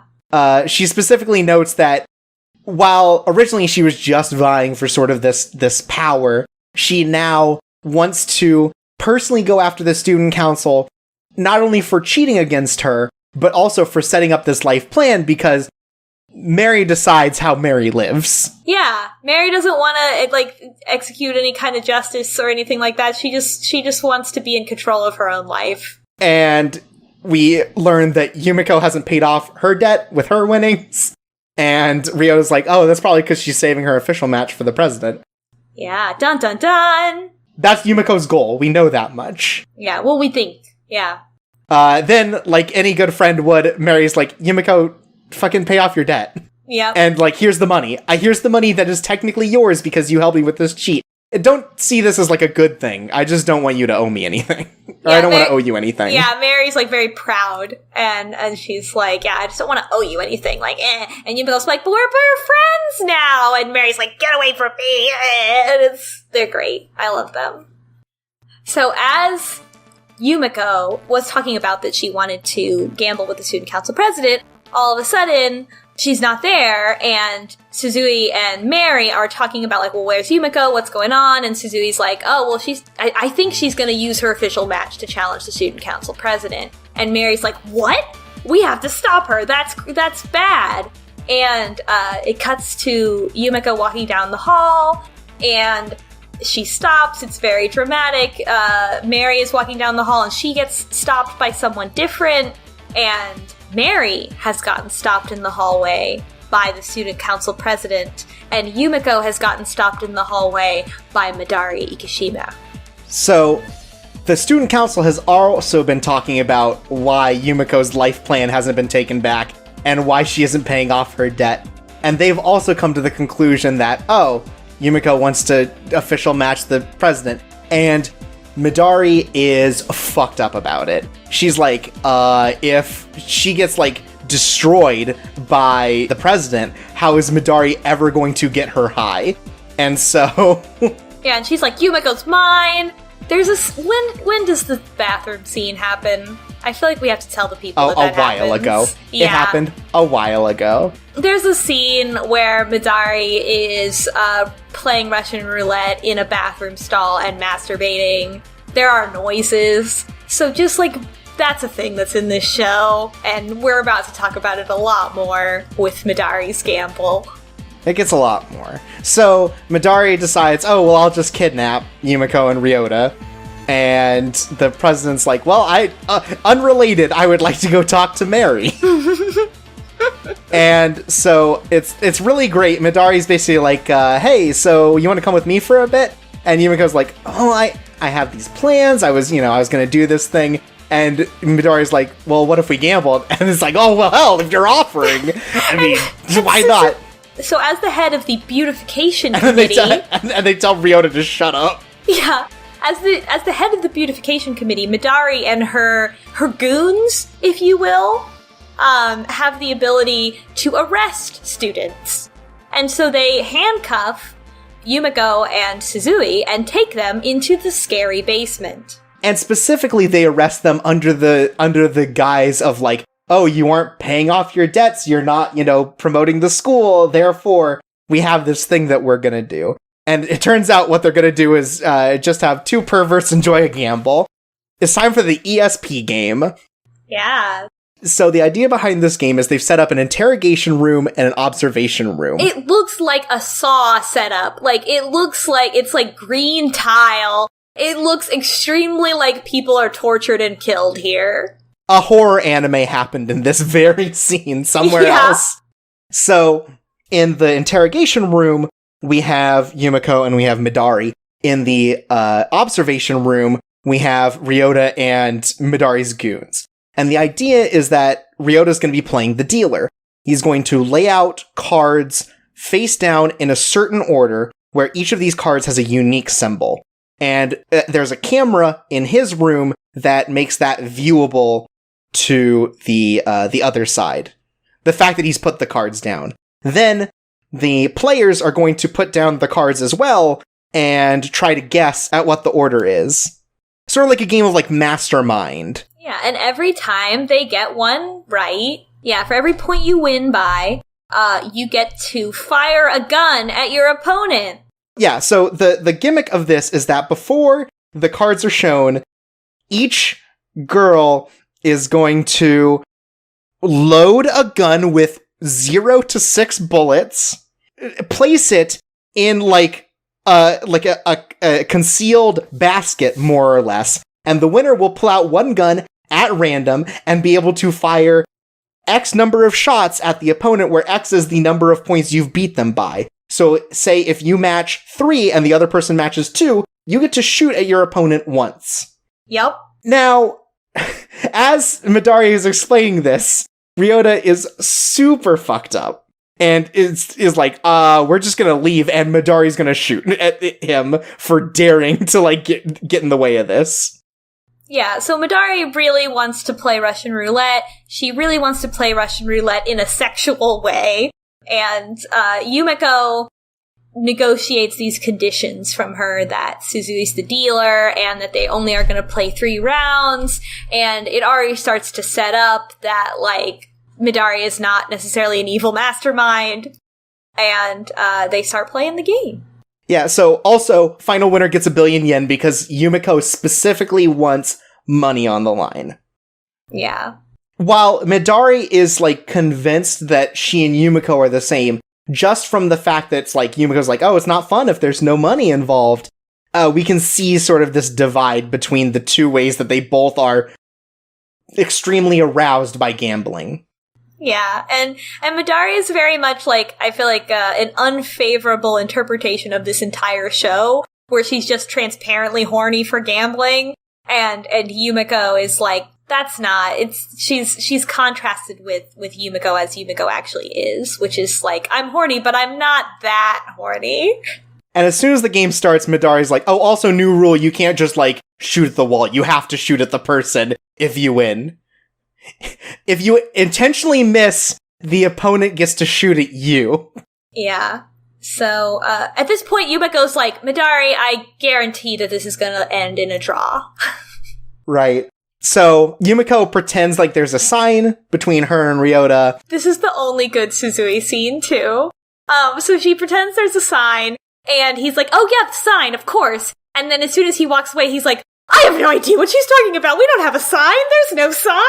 And she's like, and he has to, like, reason through it. He has to be like, okay, she must know that I know that there's no sign. So the point is just to pretend that there is a sign. And then what am I gonna do? And it's like, it's so much. It's very funny. And, like, he finally gets to do something. Ultimately, his fake sign is, like, putting up 3 fingers. That's it. So the gamble goes, and a lot of this comes from Ryota's angle, where we are kind of seeing his thought process through the gamble and how Midari keeps ruining it. Because, like, Ryota's like, oh, you know, if there's supposed to be this sign and it's the first match, you know, Midari's gonna have to play it a little safe to start. And then Midari immediately puts a full 6 bullets into the revolver and tosses it down the slide, you know? Mm-hmm. So Midari ends up taking the first hand by 1, and she goes to grab the gun and pull the shot, but Yumiko recommends, like, hey, don't shoot.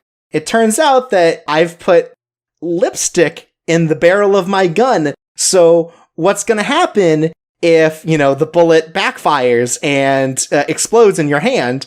And Midari's like, sounds cool, and immediately goes for it. Yeah, and of course, then it doesn't fire. So then Yumiko's like, oh, also I didn't put any bullets in it. And it immediately kills any buzz that Midori has. Midori doesn't even try to shoot, and just like, whatever. Yeah. And then Yumiko's like, oh, also I was lying about both those things. Yeah, Yumiko's like, also lipstick wouldn't stop a bullet, actually. And it's like, whatever, just move on. Game 2. So we learn Midori's intentions and the fact that she sees no excitement in gambling for money. In fact, she doesn't get a thrill from anything. Like, it seems like nothing throughout her life has ever brought her joy once. And also, like, my girl, Midori. Like, I felt so bad when I saw this, because I was like, this girl just has depression. And so she does this gambling out of necessity in the school, and ultimately gambles the president in a situation that we're not really made privy to. And she loses. And Midori's like, yeah, it's fine, whatever. Take whatever money you want. I don't give a shit. And the president notes, oh, wow, you also wouldn't work for a life plan at all because there's literally nothing we could do to get you excited or interested in this whole gambling thing. Yeah, she's also like, we can't marry you off because nobody wants to marry you. Right, no, literally no one would want to marry you, so let's find something else. And so the idea is the president wants to see something that she has never seen before, specifically the back of an eyeball. So she sets up this appointment to have like doctors come in and do it safe, and Midori's like, but what if I shoved a pin into my eyeball and pulled it out myself and showed it to you? Which she does. It's really brutal. We don't see the eye, we don't see the gouging, like, we just see her with her hand over her eye and with blood. Right, so Kirari finds interest in this, and she's like, oh, you can join the student council. And Midori notes that the president doesn't see anyone else as human and sort of respects that, and this ultimately sparks Midori's interest in gambling for one's life. Yeah. Midori is really turned on by the fact that the president doesn't see her as a human being. Like, Midori wants to be a really intense submissive, and that is Midori's character. And she even starts begging the president, like, I have another eye, like, what, let's do that again, let's do it again. And the president's like, no, I'm done. Right. The president's like, okay, here's the deal. You join the student council, I'll kill you one day. And she's like, deal. Yeah. I'm into it. Anyway, the main thing we note from here is that Midori's excitement is the fact that pain opposes the natural interests of the body. It's that betrayal of your base elements to try to avoid pain that gets her excited. It's the fact that she's going against her impulses. And she thinks, she's still saying to Yumiko, like, Yumiko, you're the same as me, like, you get off on gambling. And Yumiko's like, no, we're not. And so, we go back, it's game 2, and Ryo's like, Yumiko knows I'm stupid as hell, and that I am a basic-ass bitch. So what he decides to do is he decides to just match Yumiko's hand from game 1. Just put it in the exact same order, nothing else. Yeah. So he bets on Yumiko knowing that he's not as smart as she is. Right, that he's dumb as hell. Yeah, I really like it. I like that he has acknowledged his place. Right, so Yumiko ends up winning by matching her hand from game 1 and gets 2 shots. But it turns out that she put no bullets in her gun and is able to tell that it's her gun because of the weight difference because of putting in bullets. Which Midori claims is impossible. The difference in the weight of a loaded gun and an unloaded gun is not enough that you would notice with the type of guns they're using and the type of bullets they have. I have no idea if this is true. And so then we go into game 3, which, when it starts, Ryota notices something that causes him to, like, panic, more or less. Like, he's seen a cheat, and he wants to tell someone about it, but also Midori's goons are there and will kill him. So, gotta play it. Play it as it lies. Yeah, and then it's revealed the video feed that he has been seeing has been flipped, has been mirrored. And the video feed that Yumiko and Midori have been seeing has also been mirrored. And so even if he put down the exact same line of cards as he did before, it's mirrored, so it would be backwards now. So Yumiko would only get one right if she put down the same order of cards again. Mm-hmm. But he's being pressured too much to think about anything, so he has no choice but to just put them down in the same order again. So here in the final game, Midori goes like, oh, Yumiko's just a lot more like the president. You know, she realizes, oh, you know, this person isn't like me. It's much more like the president, the one person I seem to respect. Yeah, and she's like, you're a thinker, you're like using people, you're using him, you're using Suzui, and Yumiko's like, I'm not using him, we're friends, he's my friend. Which, suspect, but alright. Alright.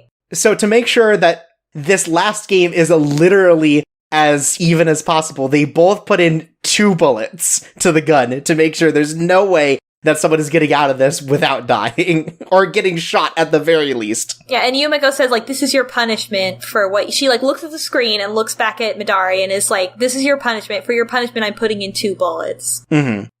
So, Yumiko notes that she found the cheat because Ryota's right-handed and he kept doing things with his left hand. And also, one of the cards just has a fucking wave on it that isn't mirrored. So immediately it's like, even watching the show, I noticed that, and I was like, that's weird. But I couldn't quite tell, like, what it was. And, but yeah, there's one that's not symmetrical. And so it all of these things kind of build to the conclusion that Yumiko inevitably draws about Midori, which is that she's not trying to win this game. She's trying to lose it. Right, because Yumiko even notes this is like a really insulting cheat, since it's so easy to see through. But then when they play the cards, turns out that Midori has gotten 0, and she immediately starts begging Yumiko to just kill her, because it's the only way that she'll feel joy. But it turns out Yumiko also missed them all because she knew this was going to fucking happen. Yeah, so if Yumiko had gotten them all right and Midori had gotten them all wrong, then Yumiko would have won by 5, and if the 6-chamber gun has 2 bullets in it, it would have been a guaranteed 1 bullet would have had to have been fired. And so she got Midori's hopes up, and that was her punishment with the extra bullet. And so, as it stands, it ends just as Yumiko said, in a tie. Yumiko says to Midori, we're nothing alike.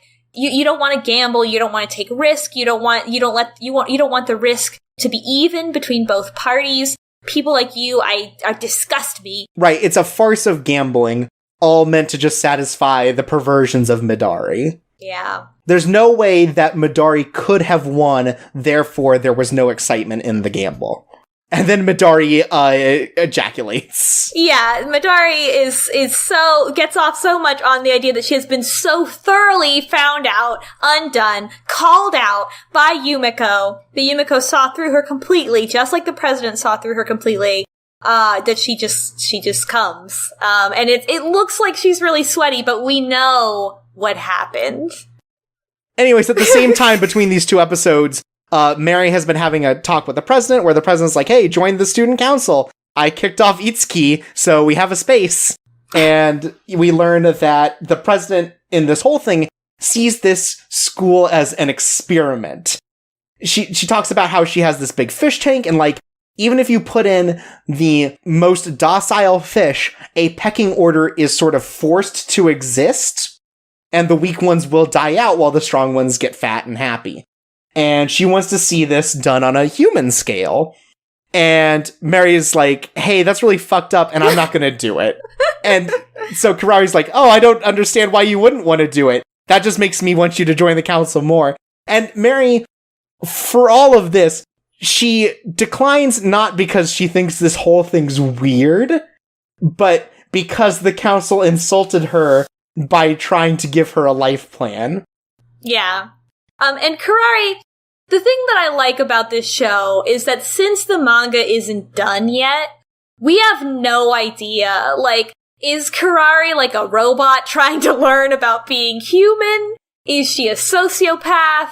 What? No, we don't know. We don't know. Both Kurari and Yumiko are complete mysteries. And that leads us to the greatest perversion of all, idols. So, I love this one. In the next episode, we are introduced to another member of the student council, I believe the head of public relations, Yumemi Yumenite, who is an indie idol. And she, her gamble comes just after the president leaves. So we open with, or close with or something, the president getting onto a helicopter on the roof of the school, and Sayaka being like, wait, don't go! And Karari's like, I gotta go, bye. And she takes off in a helicopter and leaves. So the president's gone. So without the president there, chaos begins to descend upon the student council. They're all getting defeated by Yumiko. They don't know what to do. Sayaka doesn't want to do anything until the president gets back. But the other members of the council, Yumemi and Kaede Manyuda, disagree. So, we're introduced to the one male member of the student council, Kaede Manyuda, who is the treasurer and a Wiener Lord Supreme. So he's like, I think that Midari and Nisio Toin, for having been like humiliated by Yumiko, should be kicked off the council. And Midari hits back with a hot like, fucking you do it then. And so we learn that Manyuda and Yumemi, who are both second years, they want to sort of take advantage of the fact that the president's gone and that there is literally no one in the student council willing to contest anyone else right now to completely take over. Yeah, and Manyuda's like, he's constantly pushing his glasses up on his face in like this like very like cold calculating way, and like he's the accountant. And Yumemi is like, she has pink hair, her eyes, she has like eyes with stars in them. And she's famous on YourTube. YourTube! Shoutouts to YourTube! What I was impressed by is that they use a YouTube analog and not a Nico analog. So Yumemi is like a brand new arc, like she's like a brand new, like, I'm gonna take out Yumiko. And she asks Manyuda for a little bit of assistance, and he says yes. And then she's like, I'm gonna be the one that takes out Yumiko. Meanwhile, Yumiko is enjoying some tea with Ryota and Mary when Itsuki shows up and sort of wants to get in the good graces of Yumiko.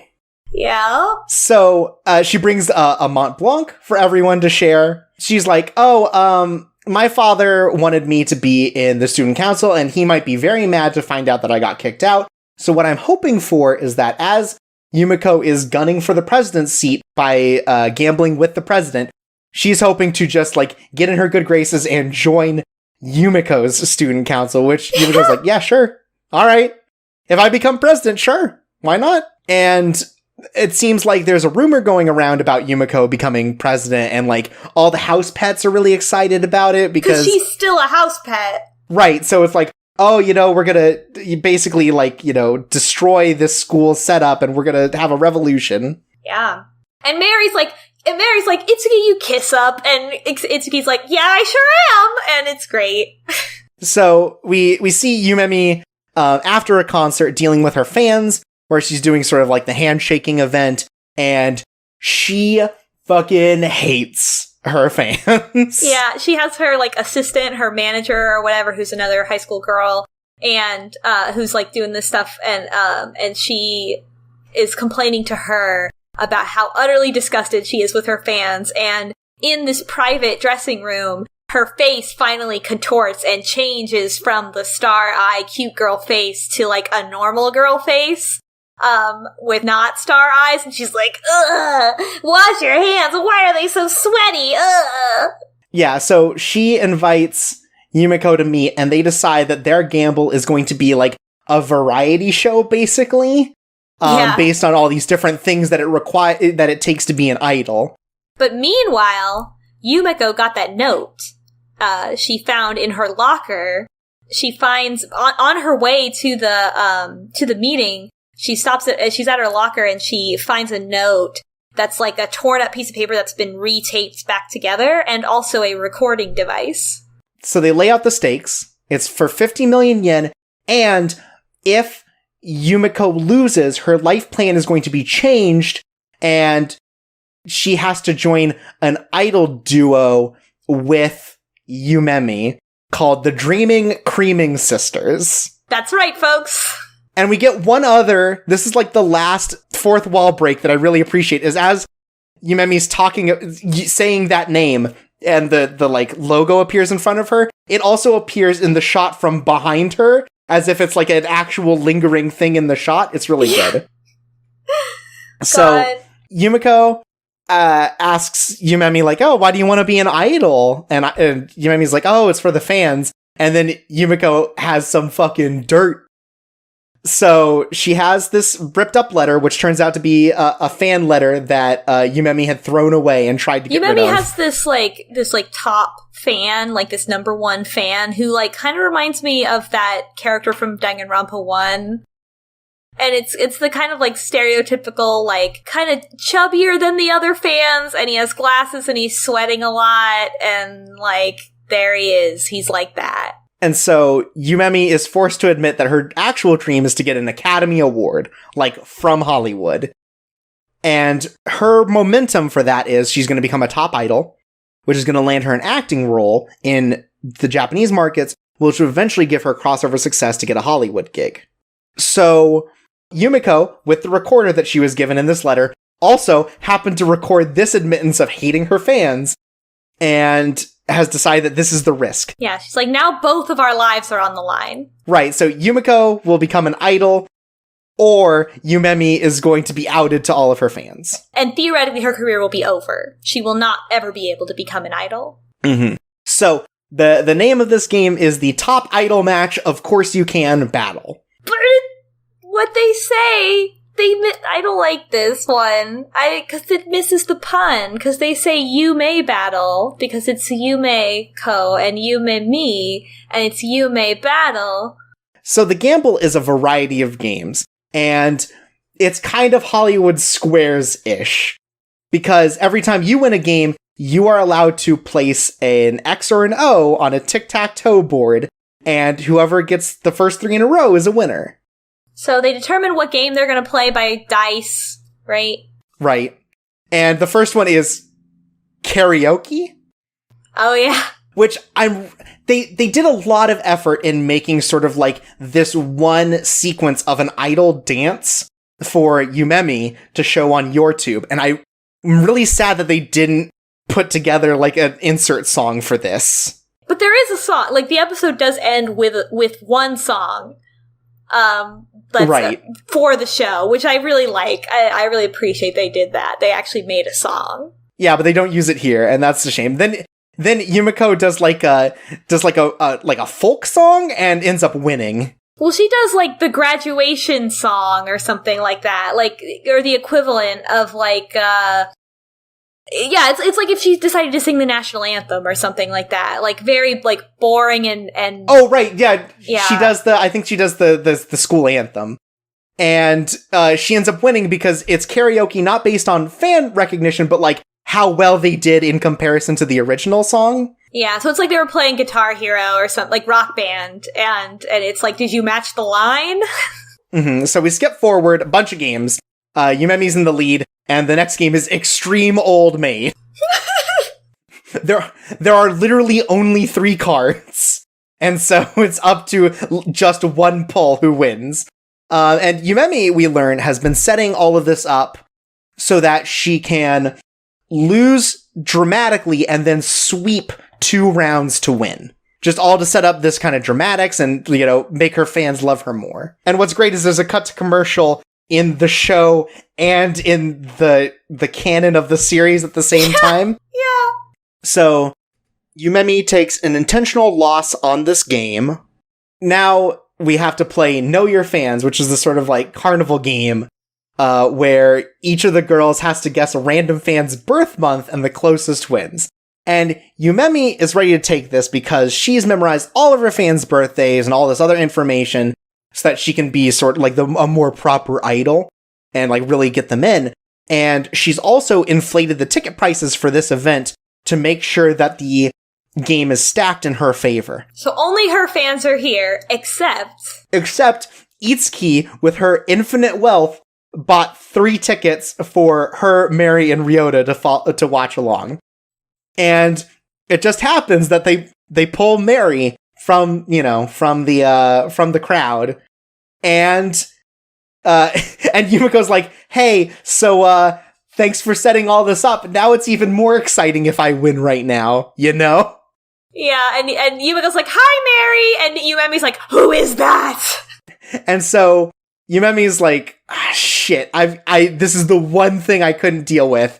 And so she tries to sort of like read Yumiko's answer as she's writing it and starts like psyching herself out, whether or not it's a 6 or a 9 and whether or not there's this like setup against her. And it turns out that Yumiko just also didn't know. Yeah. Like, Yumemi is trying for a tie so they can go to a different game. But it turns out that both of them were wrong and Yumiko was less wrong. Yeah, it's great. And so Yumiko's like, yeah, I actually set up this whole, like, 6-9 misunderstanding because I wanted to avoid a draw, since that's lame.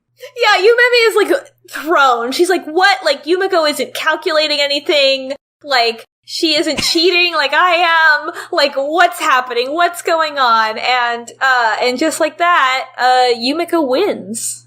Yeah, surprise, she wins. And so Yumemi accepts this, recognizing that because she's lost here, it clearly shows how much work she needs to do if she wants to ever achieve her goal.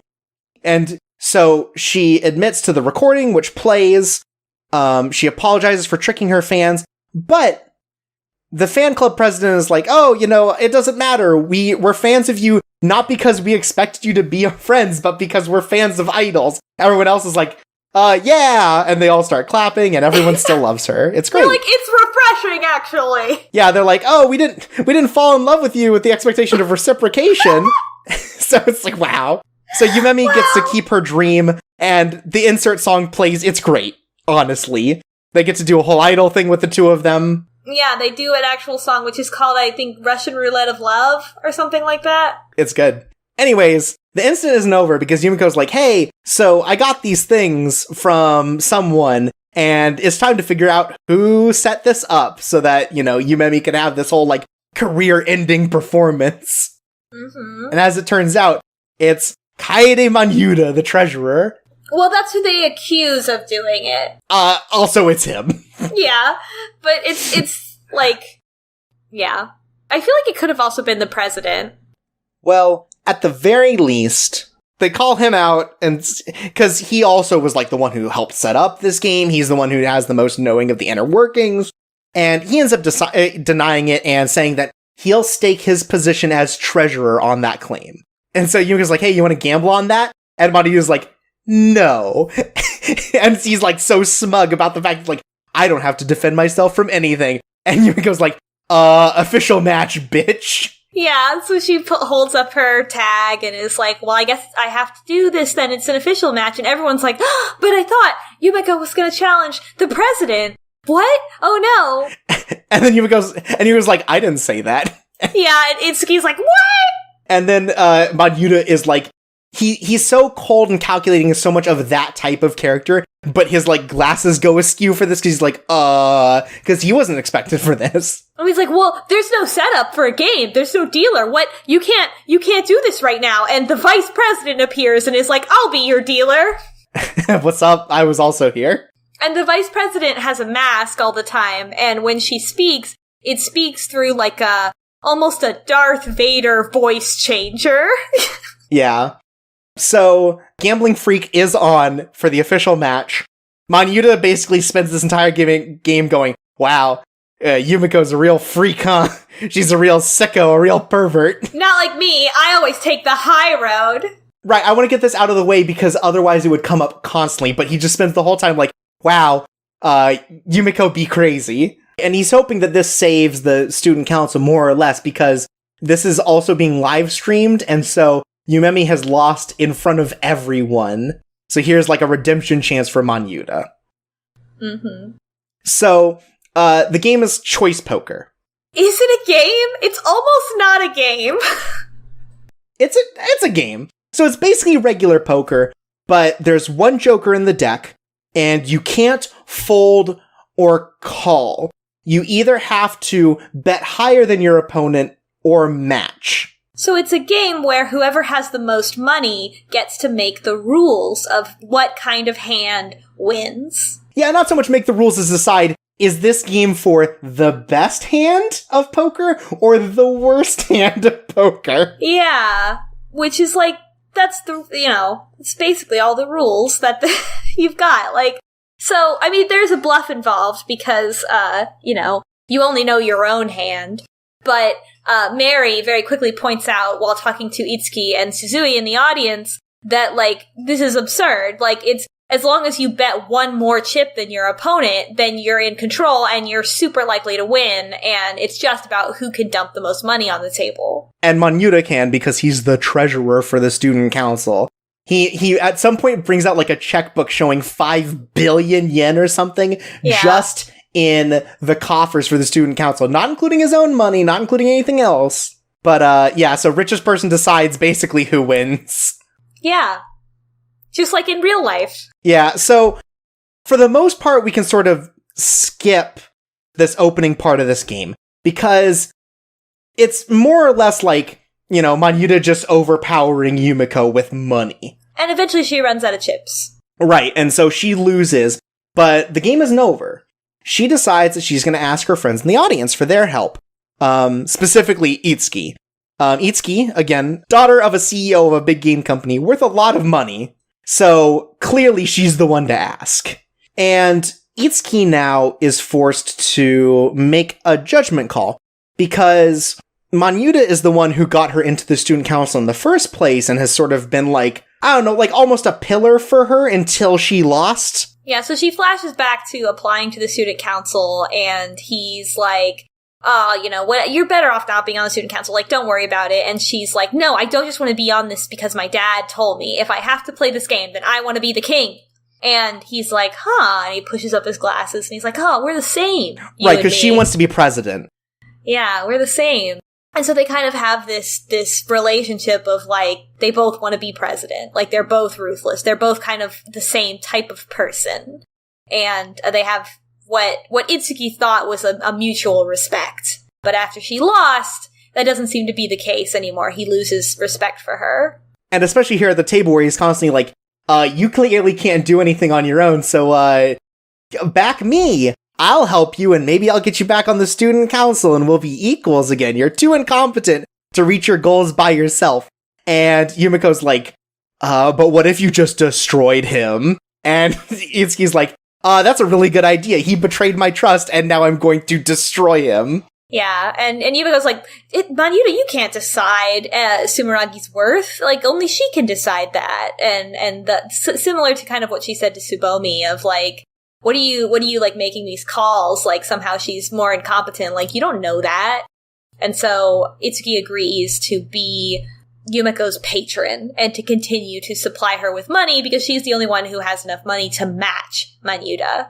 Right, 1 billion immediately on Yumiko. Yeah. So here Yumiko does a move that she did previously in the game where she trades a pair from her hand to give this idea that she is trying to go for the low hand. And Manyuda's like, she did this last time and it worked out in my favor, so I'm just gonna keep pumping money into it. Yeah, and he talks about the statistics of it and stuff like that. Like, how could she possibly, like, discard, like, 2 queens and still have a stronger hand? It doesn't make sense. Da-da-da-da-da. Right, so Yumiko goes all in. Manyuda's like, hey, you want to join my council? I realize that you have a lot of spunk. And Itsuki gets really mad and decides to put in more for Yumiko after that. So they're just piling money on the table, and Yumiko loves it. Like, they're both mad at each other. Like, there's very clearly, even in this, like, romantic tension between Manyuda and Itsuki, and I love them. We were talking about this, that they're our favorite straight couple on the show. So, eventually, the pot gets comically large until Manyuda's like, I'm gonna go 1 billion in again. And just can't match that. Itsuki is out of money that she can safely use for this. And Yumiko's like, you could just bet your life plan too. I mean, mine's worth this much money. You could probably get plenty for it. And Itsuki, for a moment's like, maybe working with Yumiko was a mistake, which is really hilarious. But Yumiko kind of pulls her back in, being like, you need to recognize how strong your resolve has to be if you can't handle something that is, like, could make or break your entire life. What are you really working towards? And so Itsuki, showing her resolve, rips off all of her fingernails with her teeth. Yeah. It's a lot. She's bleeding now out of her fingernails. Yeah, and so she gets bandaged up. Manyuda is like, that isn't allowed. A life's worth is incalculable. But the dealer notes, it's my ruling, and I decide so. And it's like, raise is legal. Yeah, and it's worth the same amount, $1 billion. No, it's a 10 billion raise. Yeah. It is worth $10 billion because it is the worth of her company. So they're even.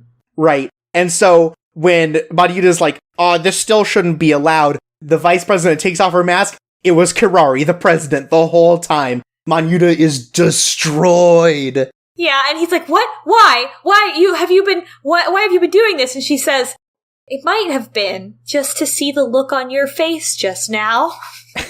Right, because it feels like she knows that they've been trying to set up this coup for a while. This is why I wasn't sure if Manyuda gave Yumiko the recording device or if Kirari did.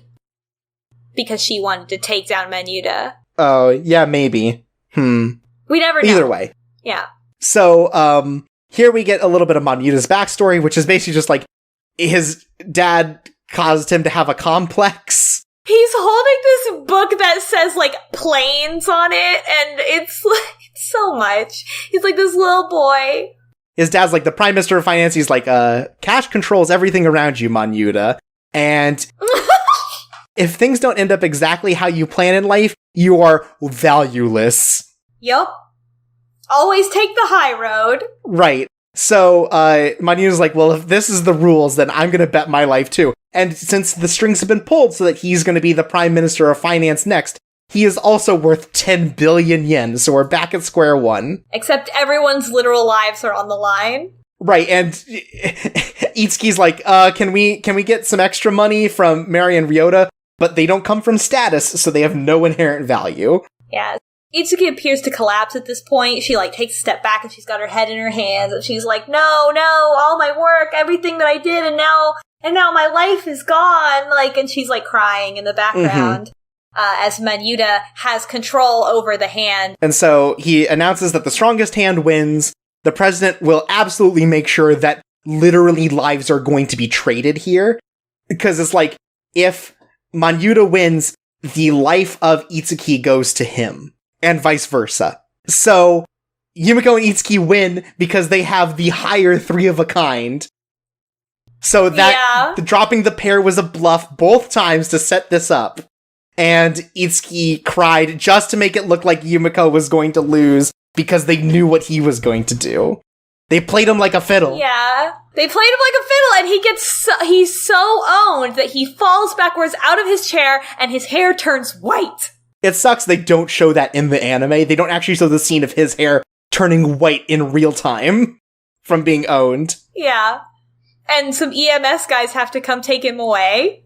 Yeah, and there's a really great bit where Itsuki's like, hey, so you underestimated me and treated me like an asset, so fuck you, I did all of this work just to ruin your life. And then the president also is like, hey, so now that I understand what you were trying to do and what you're all about, fucking bye, I have no use for you. Yeah, I think she fires him, essentially, yeah. Itsuki seems to feel a little sad still, like there's still some sort of lingering respect or, feeling between her and Manyuda. She still likes him. Yeah. And Yumiko's like, don't rub it in, we won, but, don't rub it in, to Manyuda, and, Itsuki kind of pauses and is like, huh, and, watches him go, and thinks back to, when she first joined the council and, some, cute conversation they were having. And at that point, the president and Yumiko have a little discussion that's, basically impossible to follow about, Kirari wants to see a supernova, and Yumiko calls it out as really what she wants to see is to see herself burn out against someone who is better than her. Yeah, she wants to see herself destroyed. And while they're talking, the background changes. Yeah, the background changes and they're in space now. It has a really Killer 7 vibe to it, in a way of, are these, humans talking, or are these abstractions of concepts talking to each other? So, that ends, and we end up at the 12th episode, which is anime exclusive. And like I was saying before, there is another game that happens after this that sort of like is the end to the first arc of Kakegurui as a story. But instead of having the story focus on other characters, since it is much more of a character piece on Sayaka, the secretary, they wanted to focus the end of the anime on Yumiko, since she is the main character. So this whole bit was rewritten to focus on her and have her have one last gamble. And I do think also, like, that last gamble, they would need, like, 2 episodes at least to cover it as well, and this is episode 12. Like, they only have 1 episode left. So, the game here is the Tarot Cards of Fate. We can skip through a lot of this, because a lot of this is just talking. And so, the Tarot Cards of Fate. Each card is placed randomly on a series of desks in sort of this library. And 3 people, Kirari, Yumiko, and Ryota, because sure, are going to randomly select one of the cards. They turn these cards over, and based on their orientation, this changes the score. There's only 1 score in the game, and if a card is flipped and it's right side up, then the number of the arcana becomes the point value, and it's added to the total. If it shows up upside down, then those points are subtracted from the total. And the winner is decided on whether or not we're left with positive or negative points. Yumiko wins if it's positive, and Kirari wins if it's negative. And then there's the Fool, which is sort of just like a game winner.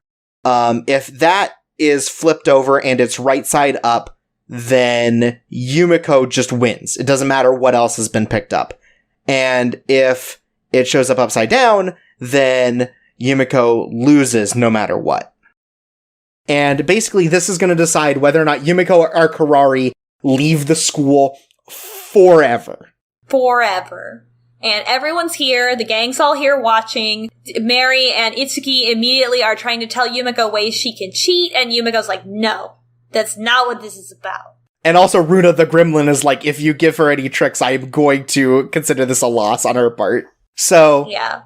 Yumiko talks about how she loves the academy because of the high stakes and how everything ties back to gambling, and Kirari likes the school because it's a microcosm world of this, a smaller version of the survival of the fittest, where she is on top. Yeah. And so these are the stakes. The stakes are what they enjoy about the school. They discuss fatalism for quite a bit of this arc, and the importance of fate as a gambler who wins against the odds, and sort of like the rush that true random chance gives to a gamble, especially one where your livelihood is on the line. So first one is the Magician, and Yumiko gets 1 point, so she's currently winning. Then Kirari pulls the World, which is 21, and pulls it upside down, which means that now Yumiko sits at a negative 20. So there's only 1 card, or there's 2 cards that Suzui can pull that can mean that Yumiko wins, or there's a tie. He can either pull plus 20, or the Fool. Right, and so Mary and Itsuki notice a trick that eventually Ryota notices on his own as well, which is that when Kirari was explaining the game, she left part of her, finger gloss. Her nail polish. Yeah, she has blue nail polish, yeah. It's on one of the cards. It's fresh, and it ends up on one of the cards, and so because she pulled it out to specifically discuss the rule about it, we know that's the Fool. But now we need to figure out which one's right side up, which one's right side down, and how Ryota has to pick the card.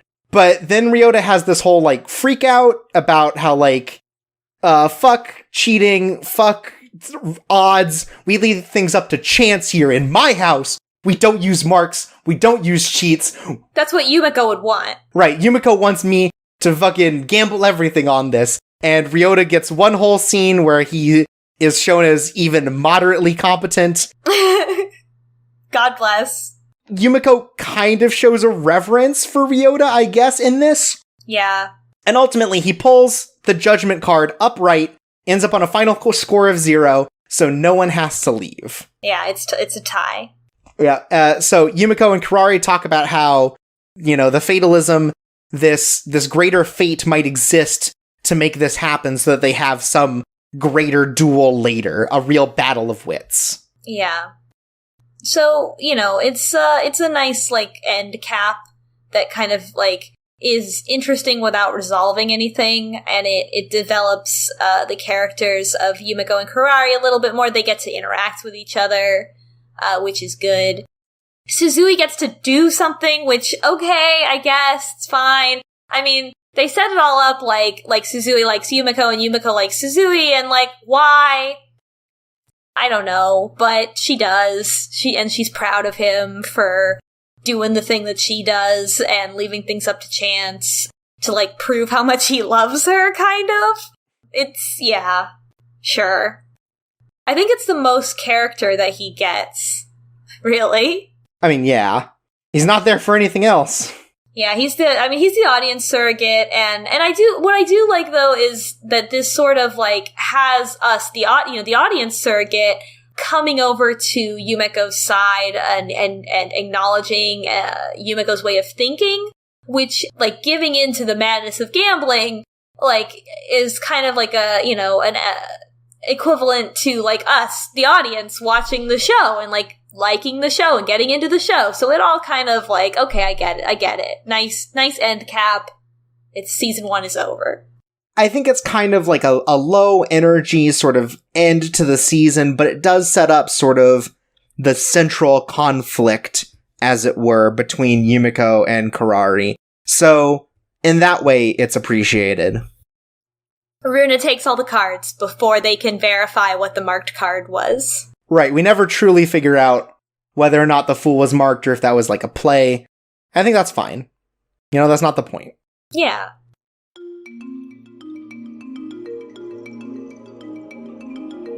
So, let's start the discussions off. I want to just make one quick statement first, which is, just because this is a show heavily marked in fan service does not mean that it is not about anything. Yeah. Part of the interest in this episode is that we're taking a show that I think, well, I can't say it was goes against sensibilities, because no one knew that the show came out because it was on Netflix, so no one watched it and no one cared.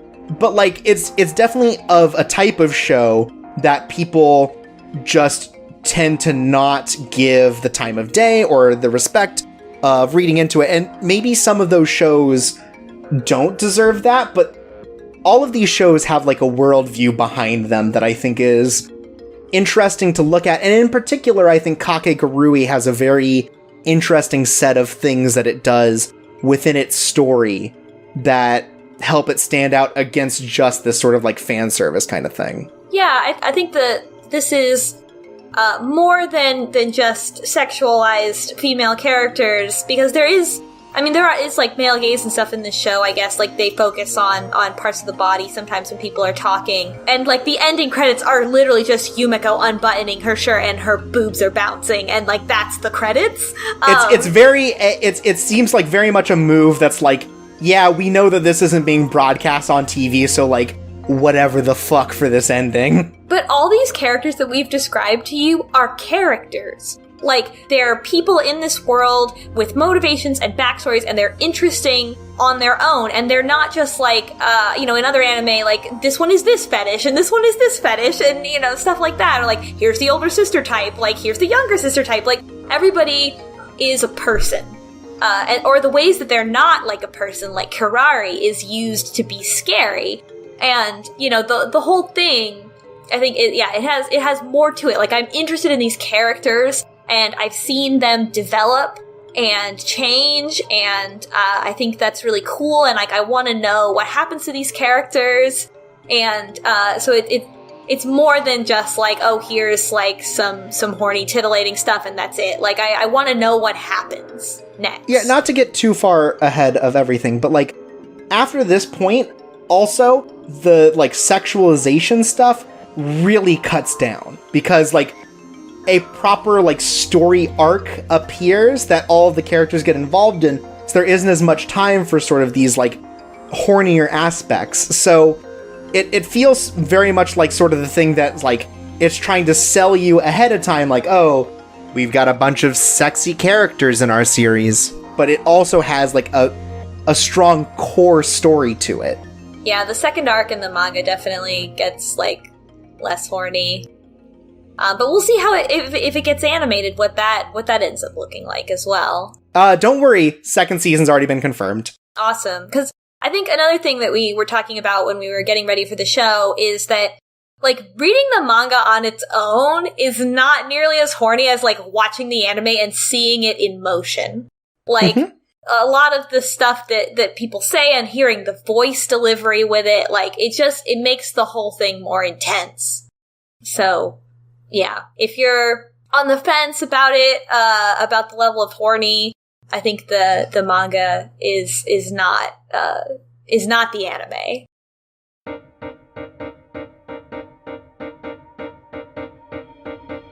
So, the first thing I want to discuss is the meat and potatoes of the series, which is the gambles, and how it informs us not only about the world, but about each of the characters involved in these gambles. And, like, some of them more obvious than others. We definitely talked quite a bit about Midori's specifically as, like, this setup to lose because she only finds joy in the idea of, like, mortality.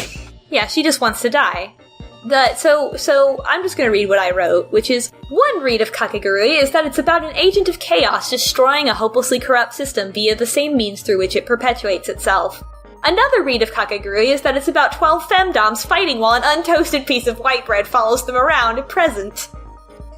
I think each gamble shows a character's undoing. Like, each villain is a little bit different. They have different transgressions that make them villainous. And the way through which they are defeated through the gamble is, like, it's set up to defeat them specifically. And it's not necessarily because it's complicated.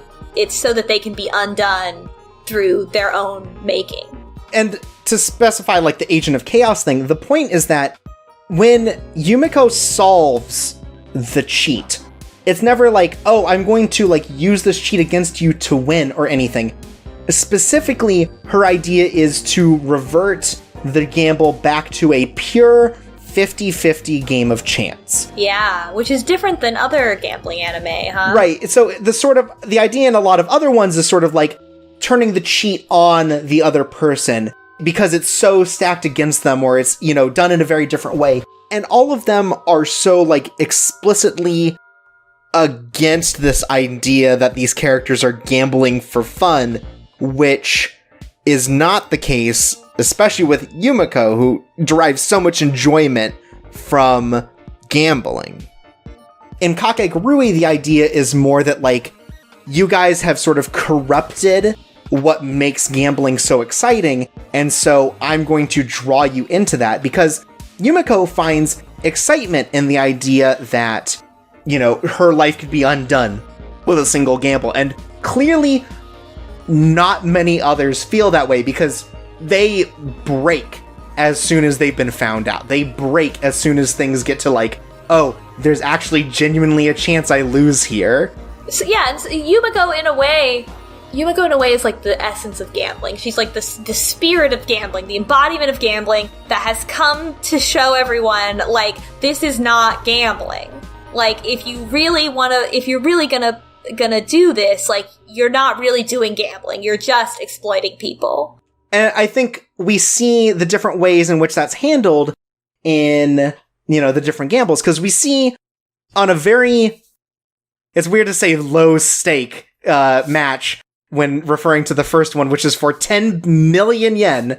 But, like, yeah, when you see Mary's, the fact is that Mary gets in over her head with a bet that she thinks she's destined to win, and she just can't pay back when she loses. She doesn't have the money.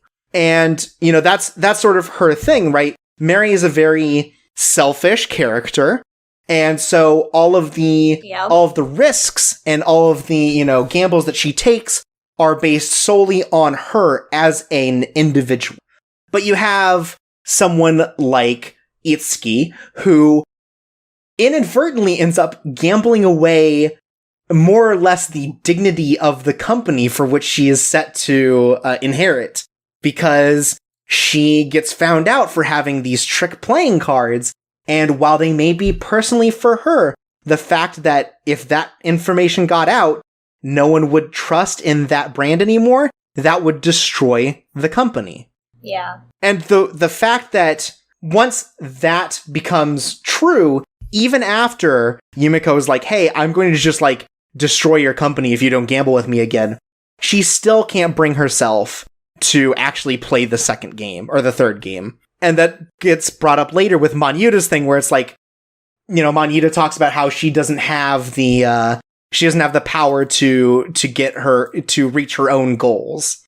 And with Yumiko's persuasion behind her, the interest in taking a risk that could, in fact, ruin her life. Yeah, well, and even, especially with Itsuki, Yumiko presents it as, like, if you are trying to get to the top, then you have to be willing to risk it all. And that, like, that's what it means to do this. And it's really interesting, like, the whole concept of, like, betting it all, and that each character, you know, betting it all is all of their money, which by extension, like, for Nishino Toin, it's, like, both her money and the well-being of her entire club. For, you know, versus Manyuta, where he literally bets his life plan. He bets his entire life and control over his life. And things just, like, escalate so much, and it is more than just death. Like, Midari, the stakes are death. And Yumiko's like, no, they're not. Like, that's not right. So it's almost like death is not enough. Death, to truly lose it all, is worse than death, which is to lose control over your life, which is what the house pet system is. Yeah, and with Manyuta, too, it's like, he's clearly willing to risk everything, but also he has no respect for others, so he lets down his guard when trying to deal with them, which is his ultimate undoing. So it's not just enough to be willing to bet everything. Yeah, characters are punished by not being willing to bet it all, to be on even ground, and they're also punished for greed and hubris and selfishness, which causes them to make a mistake. Mm-hmm. Because you see that with Yumemi, too, where she's like, oh, I'm going to set this up for this big dramatic comeback, and it just blows up in her face. Yeah, they're, like, all the games and the whole show is about these really high highs and these really low lows, and I think it's the nature of gambling itself that, like, you couldn't make this show not be horny. Like, I think it's built into the whole thing of, like, if it's really random, then the satisfaction of winning is really pure, and the satisfaction of losing is really pure. And it really, I think it all kind of, like, fits together as one overall thematic picture. All the parts kind of go together.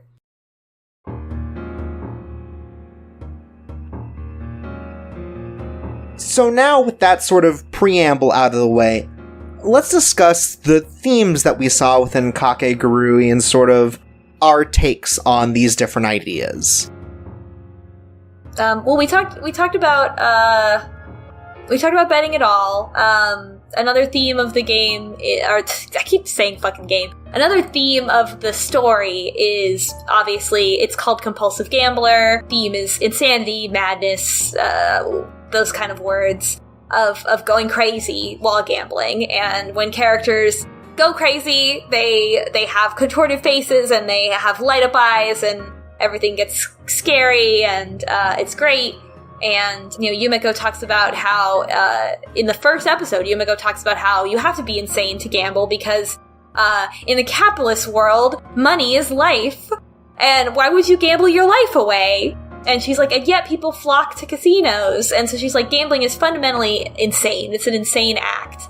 And that it continues to be a thread throughout the show where the student council can't figure her out because she is not motivated purely by money. She has no self-interest. She is externally motivated, and they can't control someone like that because they don't know what she wants. They can't use what she wants to manipulate her. And to be fair, we also don't know what she wants, like, as a viewer. Yeah. as a manga reader, we don't know what she wants. Yumiko is an agent of chaos. Like, when characters say that she's insane, it's basically just like, oh, she can't be just roped down and, oh, she really wants power or she really wants money. She has her own goals in mind, which seem to be sort of like chasing a high as if there were nothing else going on. But like within that, she is disrupting this like microcosm sort of economy. Yeah. The fish tank. Yeah. And so much of it is sort of this push back against the crazy power imbalance that has been developed out of this house pet system, out of this like microcosm of the world. Yeah, even though she purports to not be interested in justice, Yumiko's idea of wanting things to be fundamentally fair, to have the chances be equal between both parties, is in parallel to the inherent power imbalance within the society of the school. And Yumiko wanting gambling to have equal stakes has the larger repercussion of wanting there to be equal stakes within the school. And I think it's really interesting because there's very much like, it's a show about bad people getting what they deserve. But Yumiko herself does not fundamentally believe that there's good and bad people and that they get what they deserve. Like, she's like just doing this because she wants to. And she's not a hero of justice or anything like that. And I think that's really fascinating. Like, it's a really interesting sort of, there's a larger narrative theme of where you might feel like justice is being enacted, but none of the characters themselves are interested in justice. It's interesting you say that because there are two moments that are literally just Yumiko inciting self-justice onto people. Yeah. The first with Tsubomi in the game against June, where it's like, don't let him decide how you live your life. If you are given the opportunity to win here, then you need to take it for yourself. And we see that also with the way that Manyuda treats Itsuki as less than a person, and sort of like, why don't you just like work with me? I'll take care of you, give you whatever you want. Just stay out of my way while daddy does the work, basically. Yikes. And so he clearly shows how much he doesn't care about her in that, and she takes that back thanks to Yumiko being like, y'all? Y'all. So Yumiko, but also like, I think this is more in line with not necessarily Yumiko wanting to enact justice, but wanting the stakes, wants to level the playing field, right? So she's making the argument that like, Tsubomi is not inherently inferior, and she should be playing on equal footing. She shouldn't be handicapping herself on purpose. And like Itsuki, she gets to determine her own worth.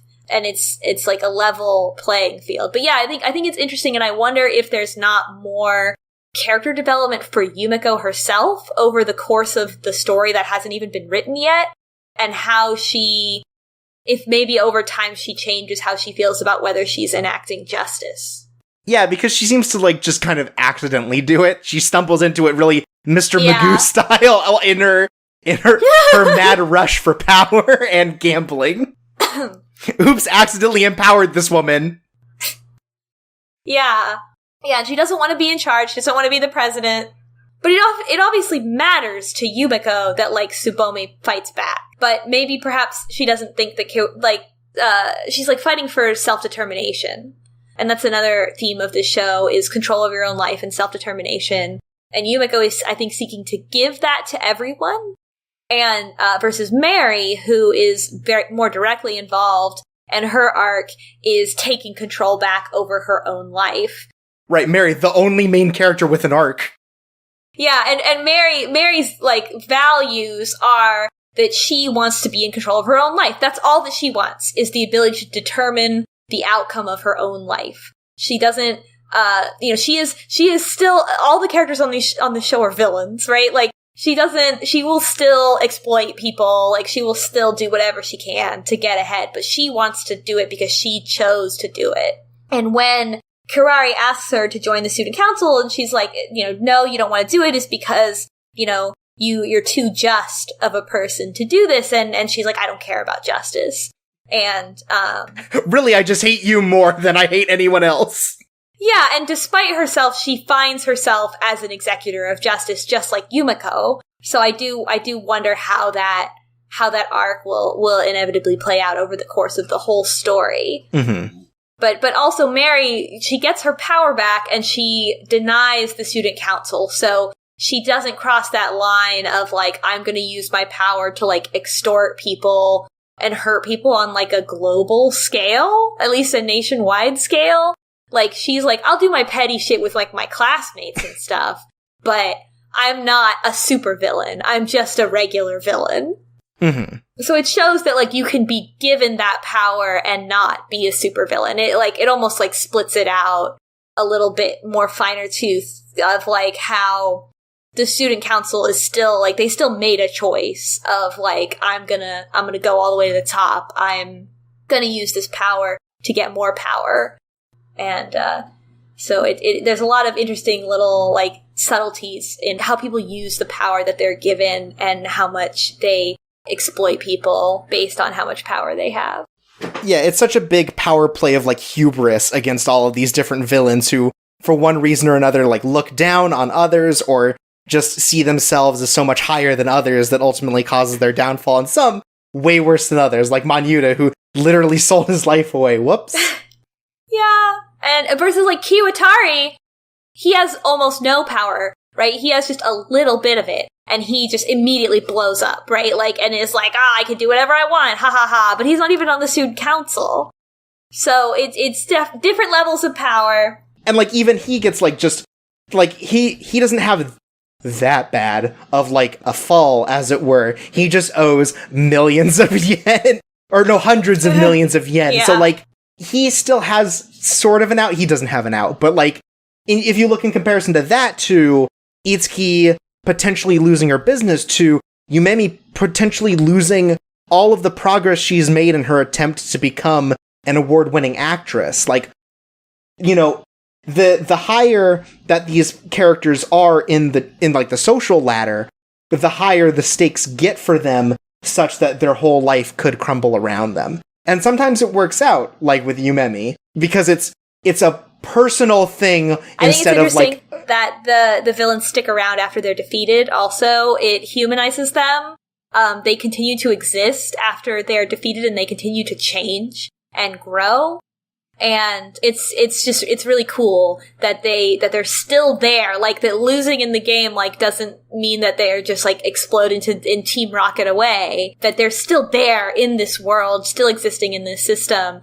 It also sort of speaks to this idea of like, you can be defeated, but you're not out. You're not out of the game yet. And that also, like, you know, getting back to our original point about fan service and sexualized imagery in the show, like, it also shows that these are people. Like, it's not villain of the week and then they're gone. Like, these characters persist and continue to change and be involved as the story progresses. And have to deal with the consequences of their mistakes. Yeah. Which is such a big thing. Which is great, right? Like, in a lot of shows, like any kind of show, once the villain is defeated, they're like gone, right? And like, this is like the show's like sort of the long-term consequences, especially like with Itsuki, of like how she continues to be a part of the show and is part of helping Yumeko win. And she has this complex evolution over time of like, all these things are happening and like how she reacts to them and how she keeps fighting back. And it's really cool. I love that because, you know, so many times you get introduced to a villain in a show, you like really like that villain, and the villain's sticking around and continuing to like fuck with each other after their arcs, after they're defeated. I really enjoy like that they're still there. We still get to see what they're doing and what happens to them.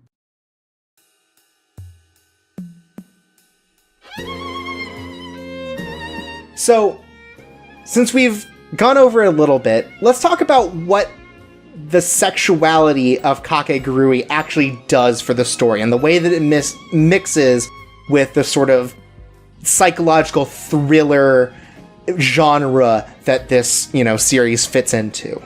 Well, I mean, gambling and power imbalance and, you know, all these things are inherently horny. So it all kind of works together. I mean, I know that there are, like, less horny gambling shows out there, but, like, I don't know. It all kind of feels like, of course this show is horny. Like, look at it. And all the power dynamics, like, and It's like, it sort of naturally lends itself to being sexual in nature. Yeah, I think it goes B to A instead of A to B. The mechanics of sexuality fit into the psychological aspects of gambling and not the other way around. Yeah. It's a show with a lot of, like, satisfying endings where people get what's coming to them, and you're like, yeah, that worked out great. Like, haha, take that, especially Mayuta, like, right? Like, by the end of it, it's so drawn out. By the end of it, you're like, fuck you, guy! And that's really, it's a horny show with satisfying endings. Well, but as you noticed here, or as you noted here on the document, it's like the satisfaction of winning is equated with a sort of sexual satisfaction, which is true. That's how they frame it within the anime, right? Is that when Yumiko wins, she has sort of her moment, as it were, her glow, her climax, if you will. And when you see something like Midori's, where she comes out of it kind of like completely dissatisfied with what Midori wants to do, she has none of that. And she immediately goes to find another gamble. So she finds a really unsatisfying partner and goes to try to find someone else who can satisfy her desires. Yes, Midori's a selfish partner, yeah. And it plays into this idea that you want to remove sort of the unfair stakes, this imbalance of power, which is also presumably what you look for in a relationship, is a balanced sort of 50-50 kind of look. Yeah, so for this show, like, being so horny and, like, having so many people getting topped constantly, as, especially Suzui, like, it fundamentally has this theme that an imbalance of power is unsatisfying or unsexy. That, like, the sexiest thing is a balance between the two parties. And it's wild. Like, as we were sort of thinking about this and breaking it down, I wrote this down, and it occurred to me how fucking wild that is. Like, because there's so many things that, like, are horny about the show that are specifically, like, one person imposing on another person. But Yumiko is, as a character, coming through all of that and being like, no, like, the sexiest thing is respect. When both people are equals and mutual respect. Turns my chair around. Hey kids, Yumiko Jabami here. The sexiest thing is mutual respect in a relationship. Nothing sexier than appreciating your partner for who they are. And again, we've talked about it a little bit with Midori, but the point of that thing is, like, the idea of the gambling does not exist just to live out fantasies. Specifically, in Midori's case, the fantasy to die. So, like, the point is that both of you go in with the same idea of what's going to happen, and you both come out satisfied. And Midori says to Yumiko, like, I want you to take over my life. I want you to tell me what to do. I want you to rule over every aspect of my life, like, kind of thing. And Yumiko's like, no. You want me to do all this, you want all this for you, like, you want me to kill you, but I don't have anything at stake here. And then as soon as it's like, oh, you're just like the president, it's like the things that match between the president and that is this sort of, like, untouchable sort of, like, power that they exude. Mm-hmm. And Midori wants that for selfish purposes and sort of instead of actually respecting it, which she says she does, at least for the president. Mm-hmm. Yeah, and in general, I think Midori, even though, like, I think Midori, like, orgasming on camera is inappropriate and does not need to be in the show. You could have the same effect without the visual and the sound. And we'll talk about it, but that's not the case in all of the adaptations. So this is an anime-only thing. Again, yeah. Flaunting the fact that this is not on broadcast television. Yeah, but her purpose in the story, in a larger sense, is that she is a very cynical read on Yumiko, on the and Yumiko and Suzui's relationship, and really the show as a whole. Like, Midori's read on Yumiko feels very much like somebody saying, like, oh, well, this show is just horny. This is like, you're watching this because you want a hot statistician to top you. And to which I would say, first of all, don't kink shame me. First of all, leave your horny at the door. And second of all, Yumiko explicitly refutes that, right? Like, she is presented with this situation that is like, isn't this what you want? And she's like, no, this isn't what I want at all. I want the stakes to be even. Me and Suzui are friends. He's not my lackey. And so that cynical take on the themes of the show is refuted in the show. Now, do I think any of this is on purpose? Not entirely. But I think that's sort of the effect that it has. I think some of it's on purpose, and it happens to snowball into other things that maybe weren't intended. Yeah. Before you said it, I was thinking, oh, Midari is just an audience surrogate for the kind of people who read this just for the boobies. Yeah, I mean, that's a read on it too. I think that's valid because it's refuting you, the audience member who's like, I'm just in this to get topped. It's like, no, like, please engage with this more. And then going forward, the story is like, this is especially not for you. We're going balls deep into the gambling. Thank you. Time to play Uno. Yeah. So, yeah, I think that maybe not intentional, but it is still a read of sort of like the way in which these characters embody these different ideas of, you know, balance and order. Mm-hmm. And it's interesting. Yeah, I think that a lot of the themes we talked about aren't necessarily like built in as much as like it's a perspective that is reflected by it. Like it's not like, I think when you analyze stuff, you can kind of like speak as if like there was more intent behind the writer than maybe there actually was. But we're just trying to describe, like, the effect accurately. Also, you'll note that all of the men are the worst in this series. We have 3 of them, right? Well, okay, so I forgot to count Ryota because I forgot he existed. But when you look at, like, the villains that we fight against, we have June, right? Who is an abuser. Yeah, Kiwatari is a piece of shit. And we have Manyuda, who is a groomer. Yeah, like, Kiwatari is like a violent chauvinist, and Manyuda is like a calculating manipulator, and Suzui is an untoasted piece of bread. He doesn't exist. And this pulls away from the sexuality, but the psychological part shows that sort of like, you know, being able to, under that sort of relationship, find the inner strength to sort of fight against that and reclaim individuality. You know, to decide for yourself what your life's going to be like. Yeah, it definitely feels like it definitely feels like more. Like what I like about the show, yeah, it feels like it's not just all like mostly women as a sex thing, and more like the few men that are in it are sort of these like encapsulations of stereotypes of certain types of men. Mm-hmm. And it's like, it's that same thing of like, oh, are you going to walk out of the cage when they open the door? Like, it sort of reinforces this larger narrative of this dystopia that is a reflection of our own society and all the ways that people are oppressed. And especially because this is a mostly women cast, that like, it's interesting that was the choice that's made. I mean, I guess it could also just be, here's some guys in there, but mostly women because we're horny. But it creates an interesting effect on the overall story. It's definitely like mostly a story about women and power dynamics. And you'll notice that all of the men that are recognized as like good people are the idol fans who would do anything for a woman and like have no agency of their own.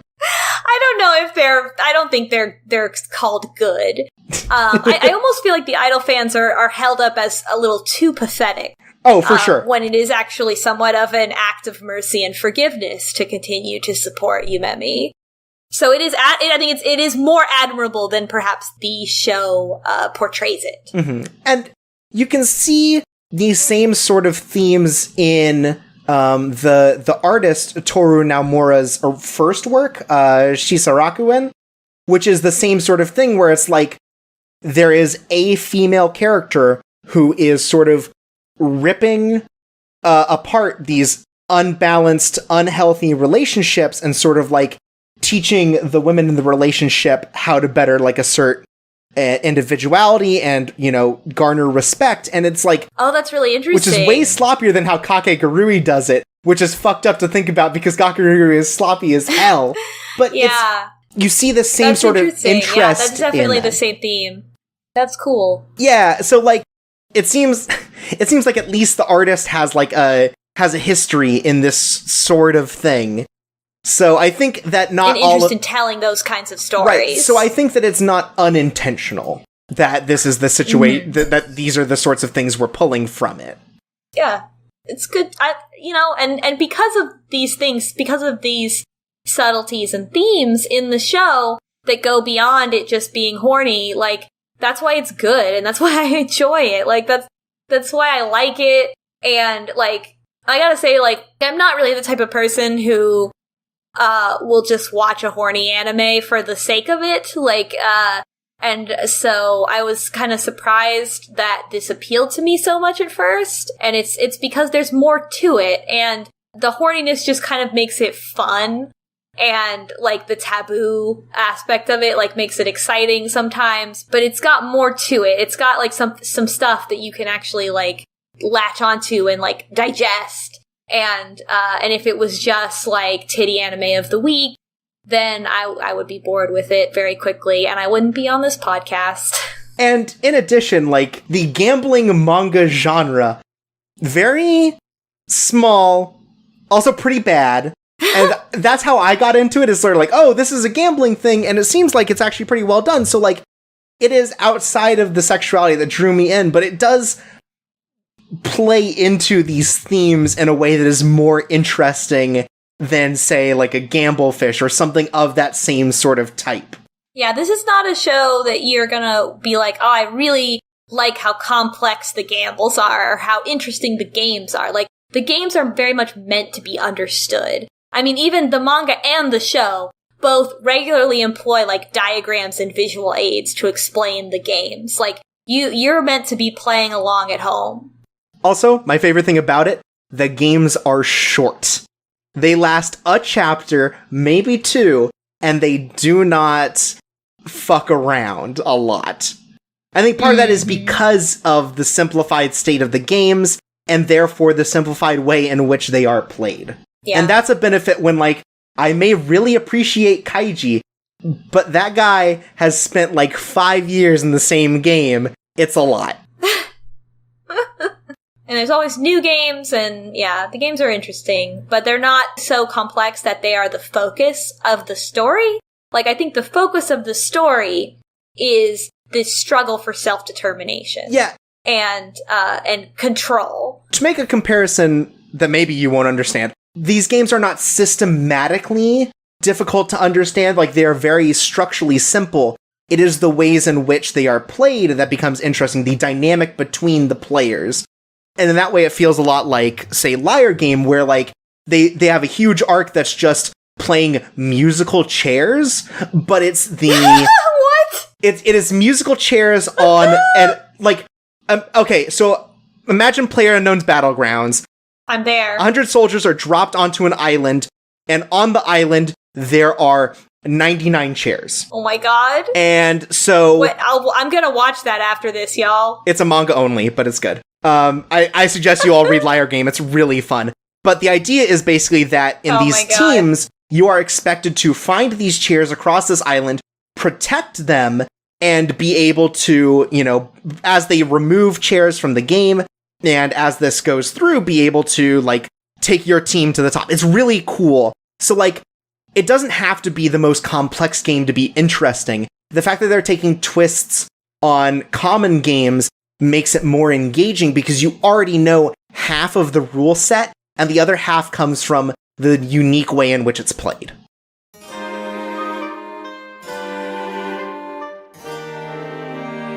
I put this note down here. Is there anyone worth rooting for in the discussion? And you know what? It's Mary, yes. But, and we've talked about this a lot, but looking at the rest of the cast, everyone else is either chaotic in a way that makes them unrelatable, or they're actually bad people.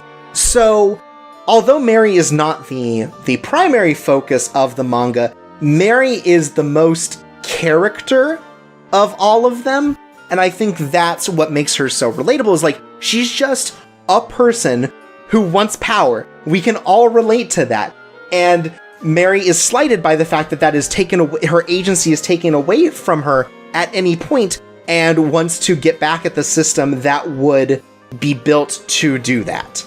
That doesn't make her good, but I think she is the most worth rooting for of the cast. Yeah, Mary's the most relatable, and she's even the fan favorite in that poll that you linked. Yeah, so a Japanese poll was done to figure out who the favorite characters are, and Mary ends up at number 1. You know, clearly people have good taste. Mary's the best. I love Mary. And then the other ones, for the most part, are other characters that have been built up in some way, because it's Kirari, it's Sayaka, it's the vice president, and Yumiko. So it's clear that the characters that are more interesting are, first of all, the ones that are focused on. But second of all, the ones that are given something for the fans to latch onto, whether it be like, you know, Kirari or Yumiko, where it's like the fact that they are so mysterious and are set up as, you know, the major players in the game makes them interesting. But you have like Sayaka, who in the game immediately preceding the anime gets a lot of development, and we understand her character and her very simple, almost pure goals. Yeah, Sayaka's great. And at the top is Mary, who literally we know just wants agency, and that's enough. And the fact that she's willing to be a little underhanded about it, but she's also fallen into sort of this, like, taking all of the people above her down a notch by bringing them down to her level. In the same way that kind of Yumiko does. Yeah, Mary is not above the system in which she finds herself, and I think that's, like, another thing in this show. Like, why are we able to root for characters in this show when they're all villains that are part of this corrupt system? And I think it's because, especially Mary, she owns the fact that she is part of this unjust world. And she's like, I am part of this too. Like, and the way she acts and the things that she's willing to do, she's not above it all. And I think that also makes her relatable, and it makes her actions cathartic. Mm-hmm.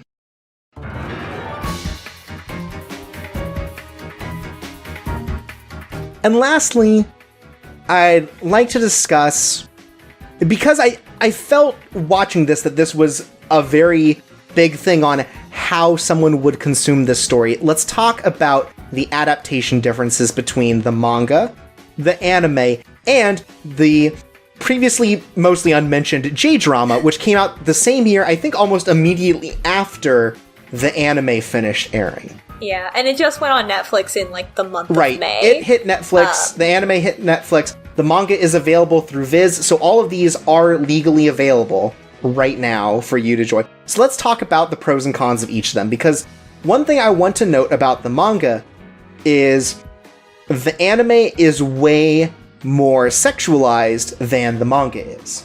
Yeah, and we kind of touched on this already. Just, like, I think in addition to it just, like, being horny, right? Like, the opening and closing is horny. Some of the camera shots are horny that are not in the manga, although there are horny shots in the manga. Like, seeing it in motion and, like, this music and the whole, like, media, like, the multimedia experience of it, I think is, like, just inherently hornier. Because I watched the anime and then I read the manga, and, like, a lot of it is, like, a shot-for-shot, line-for-line recreation of the manga. And I was really not expecting it to be so very close. But also, like, no one jacks off in the manga. Yeah. The sexual, like, satisfaction of gambling, and specifically the way Midori handles sort of the playing Russian roulette with herself, is much more treated like a high, more than it is like an orgasm.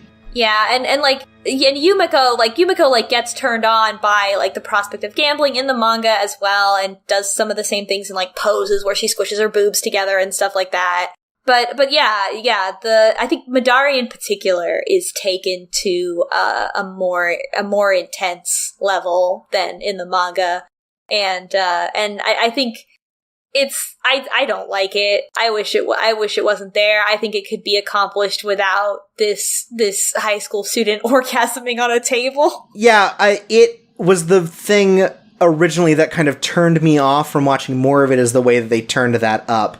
But also, like, I get it because it does play into the themes just the same way as, like, making it a high is, but it's, like, more extreme. Again, because they don't have to fucking put this on broadcast TV. Yeah, it's more literal. Yeah. Like, it doesn't need to be this literal. Like, I think these themes are present in the manga, obviously, but it's not as literal. Yeah, and so the manga, and I think another thing is, like, the manga has a much more consistent art style. Like, even when they get sort of the gross faces, nothing contorts the same way as the anime. The anime takes that and, like, notches it up 2 or 3 times to the point where they are basically, like, it feels like they're using effects in the same way that, like, they're, like, morphing things in ways that is inhuman, where the manga keeps it strictly to, not perfectly, but mostly human replicable, like, faces and reactions.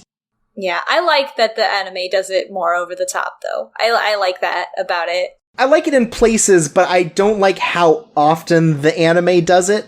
Oh, I love that. Like, I want it to be always that. It supports the whole thing of, like, let's gamble like crazy. Like, that whole thing, of distorted reality and on all that stuff. I just really like it. That's, like, part of it, part of the extreme changes in art style are what, like, initially attracted me to the show. Mm-hmm. And but there is, like, a consistency to the art style in the manga that is, like, nice, is, like, appreciated on a purely aesthetic level. Yeah, I mean, and it's a totally different requirement to communicate, like, what's going on, because it's mostly in black and white, and it's just a different method of communicating stuff. Mm-hmm. You know, the sequential art versus animation. And so it's not like the manga, like, doesn't succeed or doesn't feel as intense or anything like that. It still feels very intense. Oh, also, while you're reading the manga, you can listen to the Kakegurui anime soundtrack in the background, which is what I did, which was also great. So, a couple things I wanted to note about the anime. It makes Runa way more of a goblin. Like, I can deal with her way more when she doesn't have a voice, doesn't move. I love Runa. And is less contrasted against the other characters because I hate her so much. I don't know why. Maybe you have too much in common with her. You know, you ever think about that? Maybe what you hate in her is what you dislike about yourself. You mean the fact that I own a Vita. I get it. Funny. Yes, that was gonna be... Wow, great joke. No, but, like, it does enhance some characters that they have voice acting and stuff. I think Runa is just the one that, for me, like, really loses. I'm really stunned that you dislike Runa. Like, I like Runa a lot. Like, she's so deeply annoying, but, like, all these characters deserve it, is kind of the thing that I feel with Runa. Agree to disagree about Runa. So, the other thing I wanted to say about the anime is the soundtrack is interesting. First of all, I want to read off the name of the group who did all the music for it, because it's still my favorite Japanese music name in the industry right now, which is Techno Boys Pullcraft Green Fund.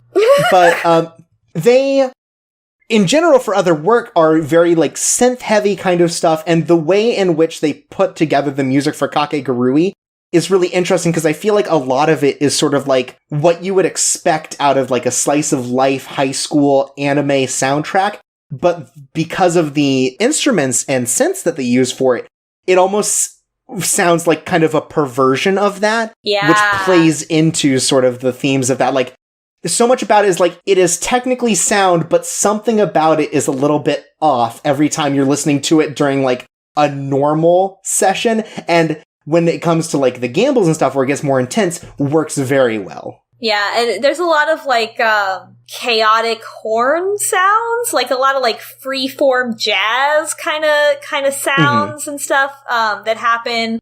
And it's just, like, it's the perfect soundtrack for what's going on. I really feel like the music really adds to the experience. Yeah, so it's gonna be a gamble. On whether or not you appreciate the manga or the anime more, but if the thing that is stopping you is the sexuality of the show, give the manga a shot if you're still interested in what the series does. Like, I think that's sort of the big killer in terms of it, is the anime really wants that to be at the max level the whole time. It never wants you to forget that it's horny. And the manga, it more likes to remind you that it's horny. Like, oh yeah, it's like passively horny, versus the anime is actively horny. Yeah, totally. Yeah. And then there's the live action J-drama, which I only got the chance to watch a couple episodes of, but it's great. If you like the cheese of sort of like Japanese children's entertainment acting, like a Kamen Rider or something like that, this is an easy recommend because it is just that. Yeah, it's amazing. If you don't like reading, but you don't want to watch the anime, then watch the J-drama. The J-drama is so good. The J-drama is such a bananas interpretation of the original material.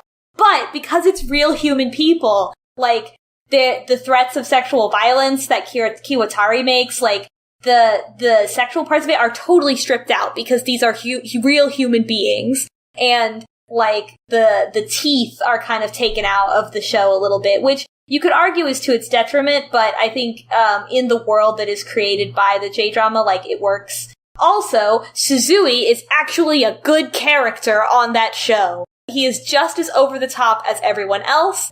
J-drama Suzui is now the Suzui of my heart. I mean, a number of its characters, in fact, have acted in Kamen Rider, and it comes through in the way that they are very over the top in sort of a way of making up for the fact that they cannot do the sexual part of Kakegurui. I don't think the freakouts are as good, but I think everything because they're human people. Yeah. But they try to reach that same sort of level, which is sort of the issue. Yeah, and they do like do a little, just a smidge of visual effects. But I think where it comes to the way that the characters interact within the story, it is much better. Where I talked about it earlier with anime, I wish that it broke the third wall, or the fourth wall more, as sort of this stylistic choice to make sure that the audience is involved in learning. This does that in spades, where...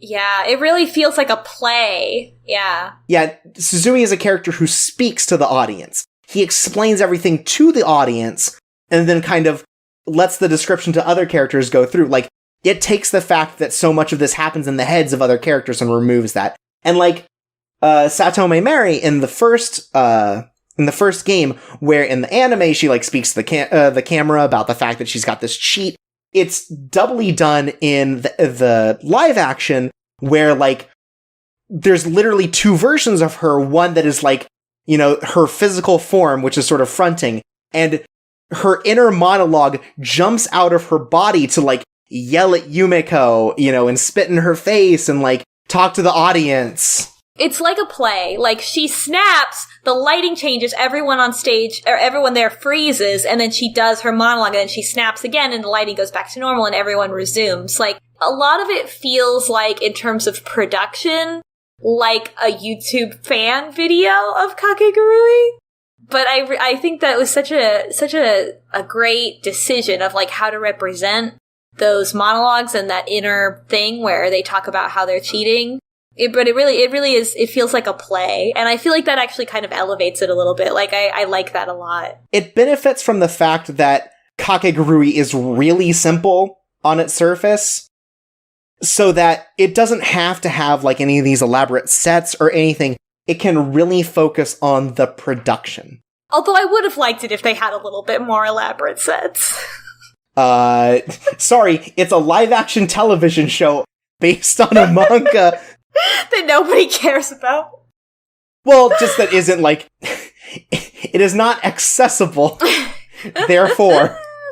God, but it is funny. Like, a lot of the lighting is like, we just found an actual, like, business building and, like, administration building, like, in an old architectural style, and, like, tried to make it look like a school, but the hallways are the wrong size, and, the classrooms are just meeting rooms that we have put desks in, and, like, a bunch of, like, candelabras.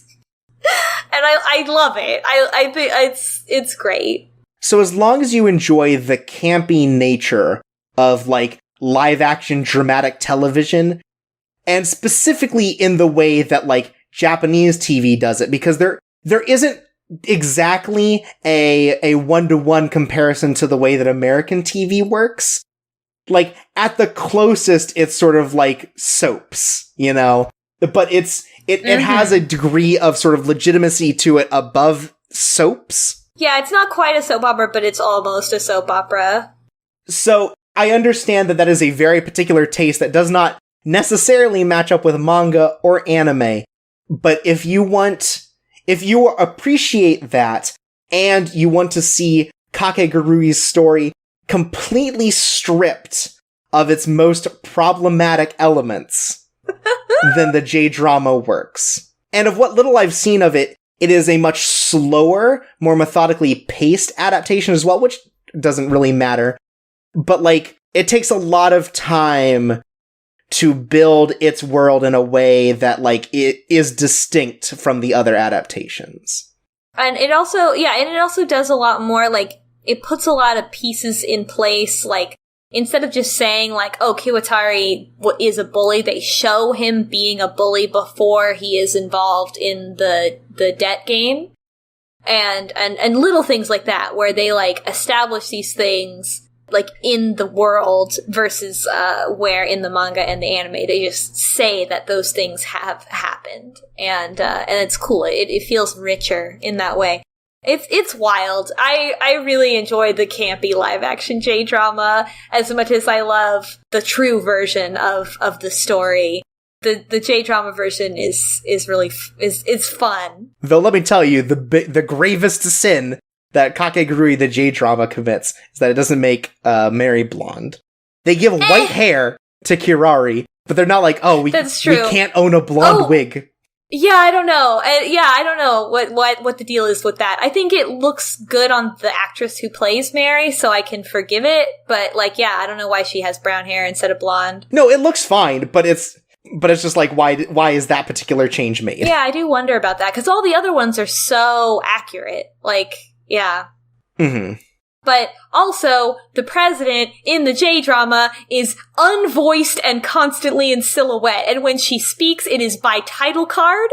And wow, how could you make it more extra? It's filmed like a Power Rangers story. Yeah, it's really good. It's so funny. God, I love it. And they show, like the scene where, I don't know if you've gotten to this part.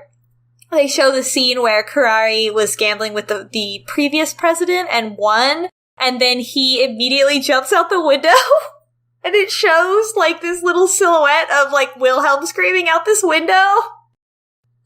That's an interesting change, because I believe the previous president was female in the anime manga. That's pretty cool, though.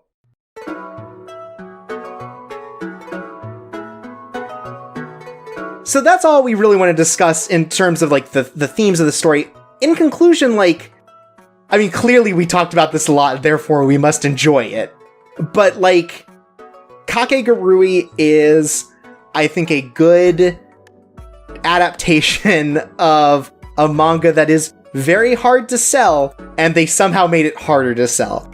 But, like, if you enjoy the elements of it, like, if you enjoy the gambling aspect, I think all the other stuff sort of, like, falls into place as something that you could kind of look away from, as it were. Like, that's certainly what I did when I started the manga, is sort of, like, at its most horny, I was kind of like, okay, well, I can skip through this pretty fast. That's a little harder with the anime, but still.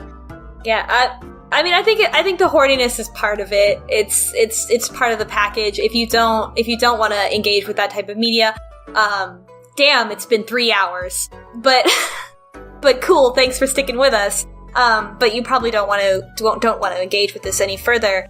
It's not perfect, obviously, but I really enjoy it. I'm like an accidental Kakegurui superfan. Like, the more that I engage with it, the more that I read and watch, it's just really appealing. And it's not perfect, but it's just a really appealing story, and some of the themes are so appealing, of, like, free will and fighting for control of your own life and taboo horny gambling. Like, all of it is interesting. Like, the villains continuing to evolve as characters. It's really compelling. And I've like already, like, convinced some other people to watch it, and they were like, oh, I'm so glad that you recommended this. I had no idea that this was here, because nobody does. So I think it's a fun show. And it is, it's not perfect, but I really like it. Yeah, it's, especially in the world of, like, gambling manga, as it were, like, it is a breath of fresh air just because the games are simple, the cheats are simple, the solutions are simple. All of it's very easy to follow and understand, and it's appreciated.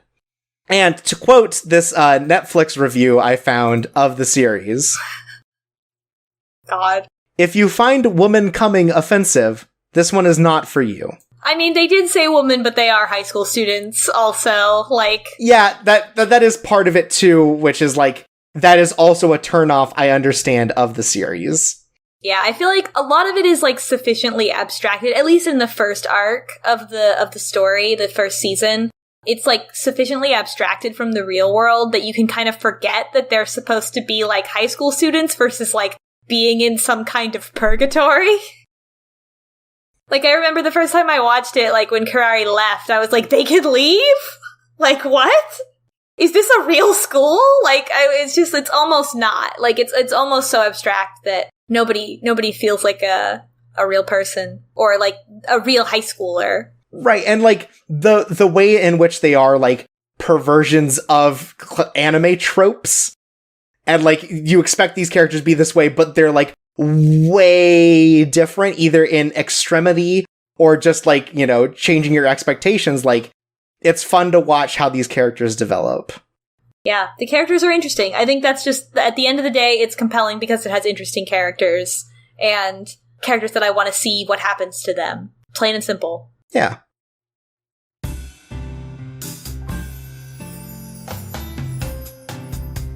Before we go, there's some fan mail that we can answer from the fans. Okay.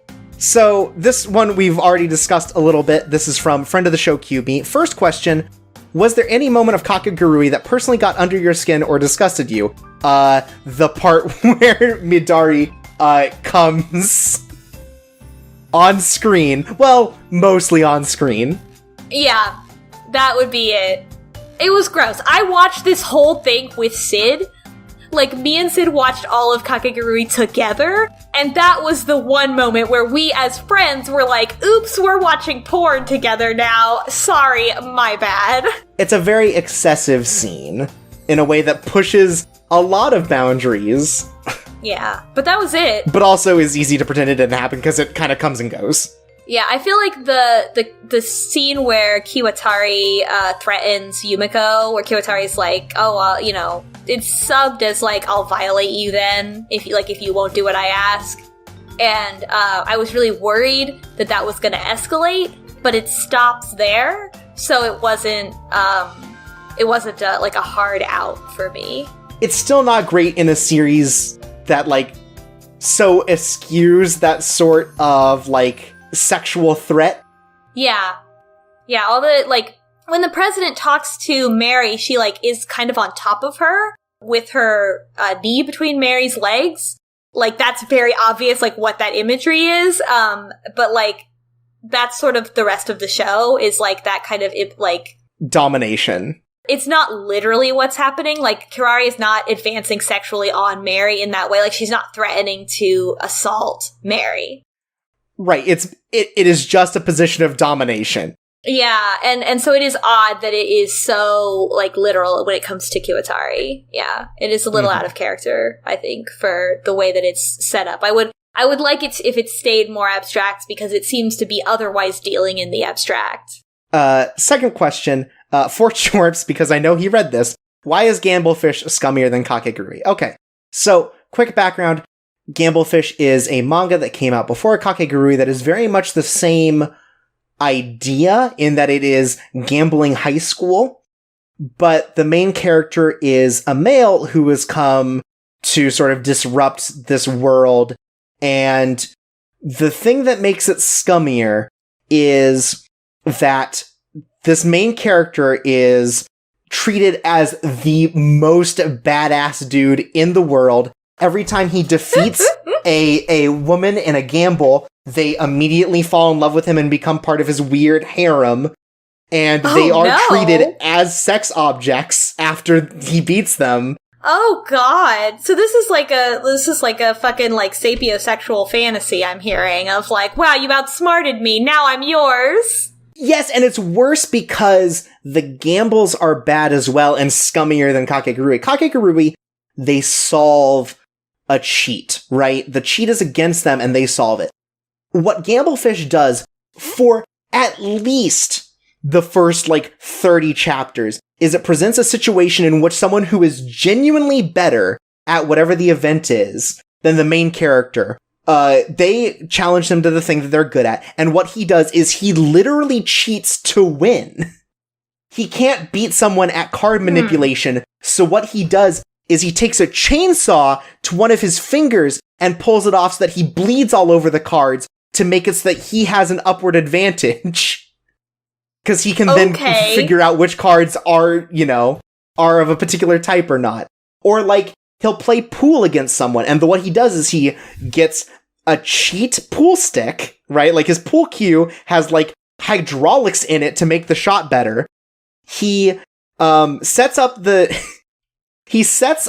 game so that it happens in the middle of a storm, then turns off the air conditioning so that the felt of the pool table will be affected by humidity, and then fuck up the other person playing so that he can cheat his way to victory. It's so unsatisfying and so, gross. Yeah, and it's interesting because that is, in juxtaposition to Kakegurui, which, speaks to it is only satisfying when people are evenly matched, and, this is, so it makes sense that would feel unsatisfying. And then, by the end, all of Gamblefish is just here are a bunch of games that are, literally life or death, and you know that he's gonna win them all because he's a stupid main character, so none of them have any teeth to them. Though Barack Obama does show up and lose one of the matches, so, I guess there's that. Nani? But, Gamblefish also, in its inserts, will draw cheesecake art of its characters, which Kakegurui, for all of its faults, does not do. None of the characters in the inserts or on the covers of these books are anything less than fully clothed. That's true. Yeah. So, Gamblefish is some horse shit. I'm glad I finally got to air my dirty laundry about it. I think that's also an interesting example of, sexualized versus sexy, right? Kakegurui has a lot of sexy elements to it, which don't necessarily mean that the characters are in bikinis, it's interesting. Right, and Gamblefish is, literally this man wins a harem of women by cheating them out of their own games of skill. Yeah, it's so interesting because, in Kakegurui, none of the women are property, and, but the threat is of becoming property, right? That's the threat. Right, and even when they are property, the point is that they are removed from that space. Yeah, and when you're a house pet, you're fighting to get control back over your life. So it's fundamentally saying, fundamentally human beings are not property or prizes to be won or whatever. And even when they're put in that position, that they're still people. So great. Then the final question from QB is, for both of us, what is a series that you consider scummier or grosser than Kakegurui, and why? And I assume... my assumption is that this would be things that we like, because I could just rattle off all the worst things I could think of, and that's not interesting. Or something, I guess, within the same genre, as it were, where it's a psychological sort of thriller kind of thing. That's as scummy or gross or worse. Yeah. Because you don't like Gamblefish, right? No. So, that doesn't help. Right. So, I'm actually going to go look through a list of all the things I've watched real quick. Alright, I'll go first. So, recently, me and my friend Beansplash watched through all the Fate anime so that we could understand what was going on our Twitter timelines. I can't say that I understand what's going on my Twitter timeline especially much more. You just recognize the characters. Yeah. So, Fate is bad. Fate is trash. There are children who are abused, and their abusers are not sufficiently punished, and often not punished at all. It is complete garbage. Fate, especially Fate Zero, It was utterly unacceptable to me. Like, there were so many parts of that show that I really liked, and then there were some parts of it that just made it irredeemable. Like, I feel like I could never watch it again. I would have to just watch a supercut, if you're familiar with the show, folks at home, of just Iskandar and Waverly and no other characters, especially not the whole Mato thing. Like, what happens to Sakura Mato. It's utterly disgusting to me. So I'm in like a weird place with Fate, because there are parts of it that were compelling, and there were parts of it that are just utterly irredeemable. And that's like a mainstream anime that a lot of people know and tons of people have watched. And it's just a whole nother level. I'm trying to think about this, and like, certainly I've watched worse things, but that's not the question. In terms of just actually like scummier, I feel like that implies a menace to it in a way that, like, I don't seek out that sort of media, and I don't watch it, like, as an ironic thing, for sure. Yeah, like, I didn't watch Fate specifically because it had scummy things in it. Like, I didn't know that was going to happen. That was a surprise for me. That was not good. Like, I don't think Utena is scummier than this, though it does handle much more taboo subjects. So I don't think that's quite right. And, like, there's Punchline, but I feel like Punchline is overall, like, a more innocent sort of sexuality, so it's not, like, scummy. It's not, like, super off-putting in that same way. So I don't think I can think of a thing I have watched that is on the same sort of degree as Kakegurui. Would you say that, where would you say that Kakegurui was on, like, the spectrum of horny anime that you've watched? Like, is it definitely the anime or like, the manga? I mean, however you want to place it, like, positive or negative of just, like, the source material being as sexual as it is. Because I think, for me, it's definitely on the more sexual side of stuff that I usually watch.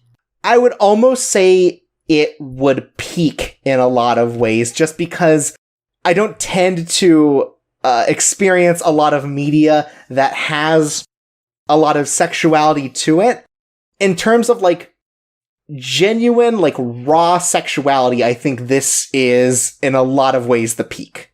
Maybe only contested by Yurikuma Arashi, which is the least subtle sort of, like, exploration of lesbians maybe in the world. Yeah, I almost feel like the fact that we enjoyed this show is an anomaly. Like, shows how much more it is than just being horny fan service. Because we're not the type of people who enjoy things that are just, like, sexy for the sake of being sexy. There has to be something else to it. It has to have a purpose. Yeah, like, there was a point in the life of Coco Disaster where a gimmick of the show is that all of the hosts would watch one just actually, like, bad sort of fan service show each season, and it's really draining, so I've stopped that. Yeah, it is. It's very, like, emotionally and psychologically draining to watch, like, an empty, horny anime. So, I guess, technically, I have watched two things scummier or grosser than Kakegurui. There's Testament of Sister New Devil, and there's, Isuka was the other one. And, like, yeah, so I have watched them, but I don't think about them, and if it were something I was going to watch, I think Kakegurui is the absolute upper limit of how that type of content would be for me to watch it. Yeah, and, like, as date night fans know, like, my taste is definitely hornier than Chorpsaway's taste, so, like, this all checks out. From Onlaren, we get probably something we'll go over in the episode. I'm not sure exactly if we did. Do you think the show does a good job at making the stakes feel real for the gambling matches? And insofar in that you believe that these characters are putting their life on the line, yes. As far as, like, relatability, absolutely not. They are talking about numbers much too large to be relatable, But you get the good idea that they are dealing with numbers that would upset some nations, and they are gambling on it for a single life. And also the life plans, especially, like, it's not relatable, but it is, like, the life plan speaks to a deep-seated fear that people have. And so in that way it is relatable, but, like, it's not relatable because I'm like, oh, I can imagine that happening to me, right? Like, no, of course not. Right, so I think the stakes do feel real, but they don't feel understandable, I don't think. Like, and I think that's part of it, is how crazy it is that they would do this. It does, yeah, but it doesn't take me out of the show. Like, it doesn't make me, like, roll my eyes and sit back from the show and be like, oh, this is a contrivance. Like, it feels like these consequences will be enacted in the world that they live in. Then we have one from Psychobabble, who notes, there's something that's very much distilled anime in making a huge deal out of otherwise mundane things like games.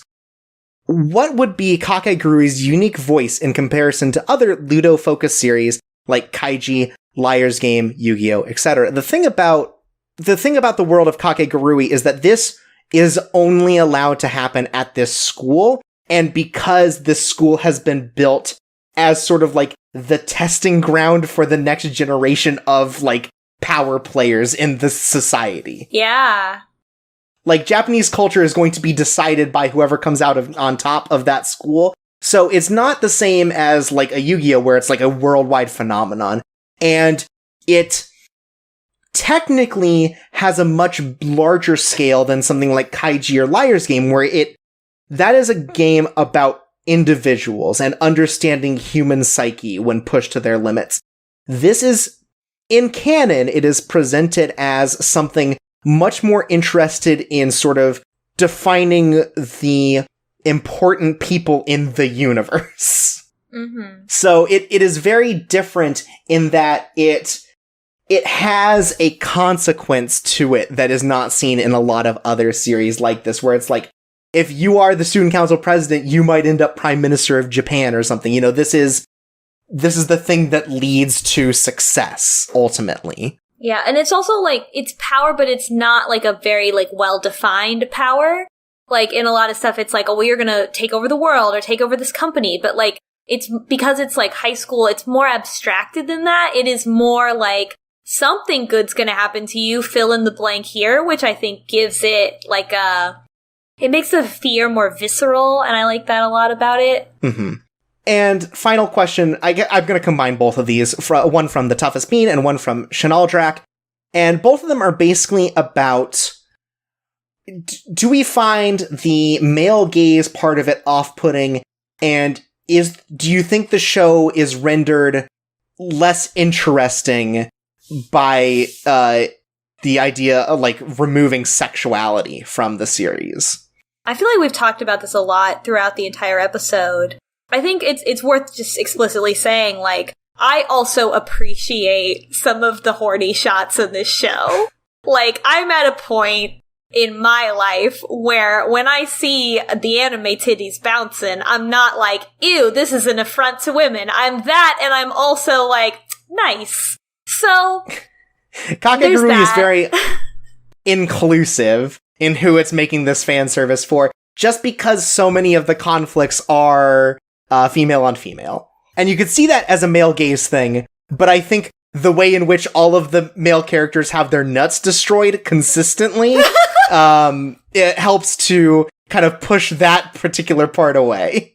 Yeah, definitely. There's the not all the sexualized elements I felt. I did not feel like a lot of the sexual elements were, like, separate from me. It didn't, like, push me out of it. It didn't make me go, like, oh, this isn't for you, actually. Like, it just made me go, like, nice.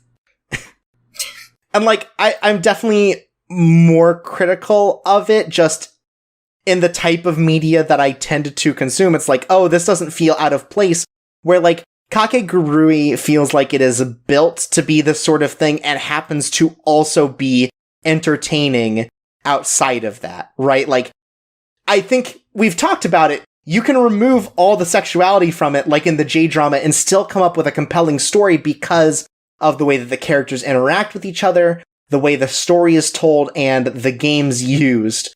But I think in the creation of this series, they thought about how the sexuality intertwines with the themes of the story.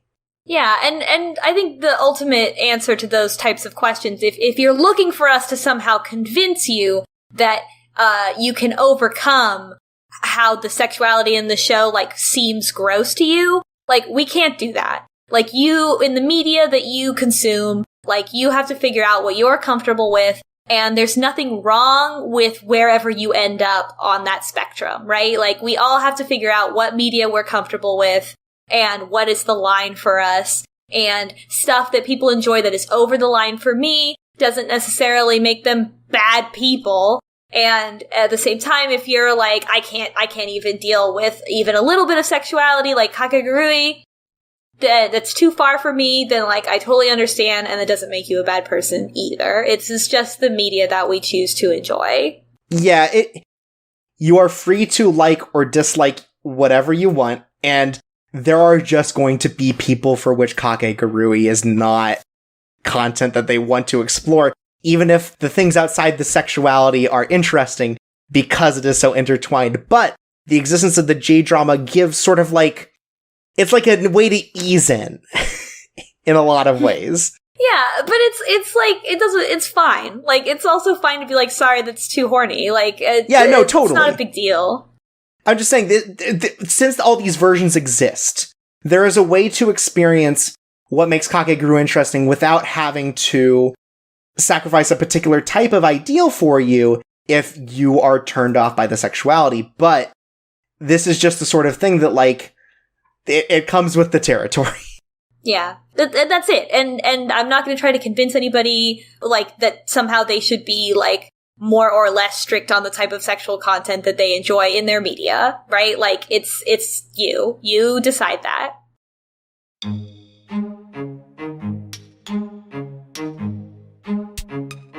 And so, we've come to the end. Thank you for joining me. It was a pleasure talking to you. You're welcome. I enjoyed getting my podcasting freak on.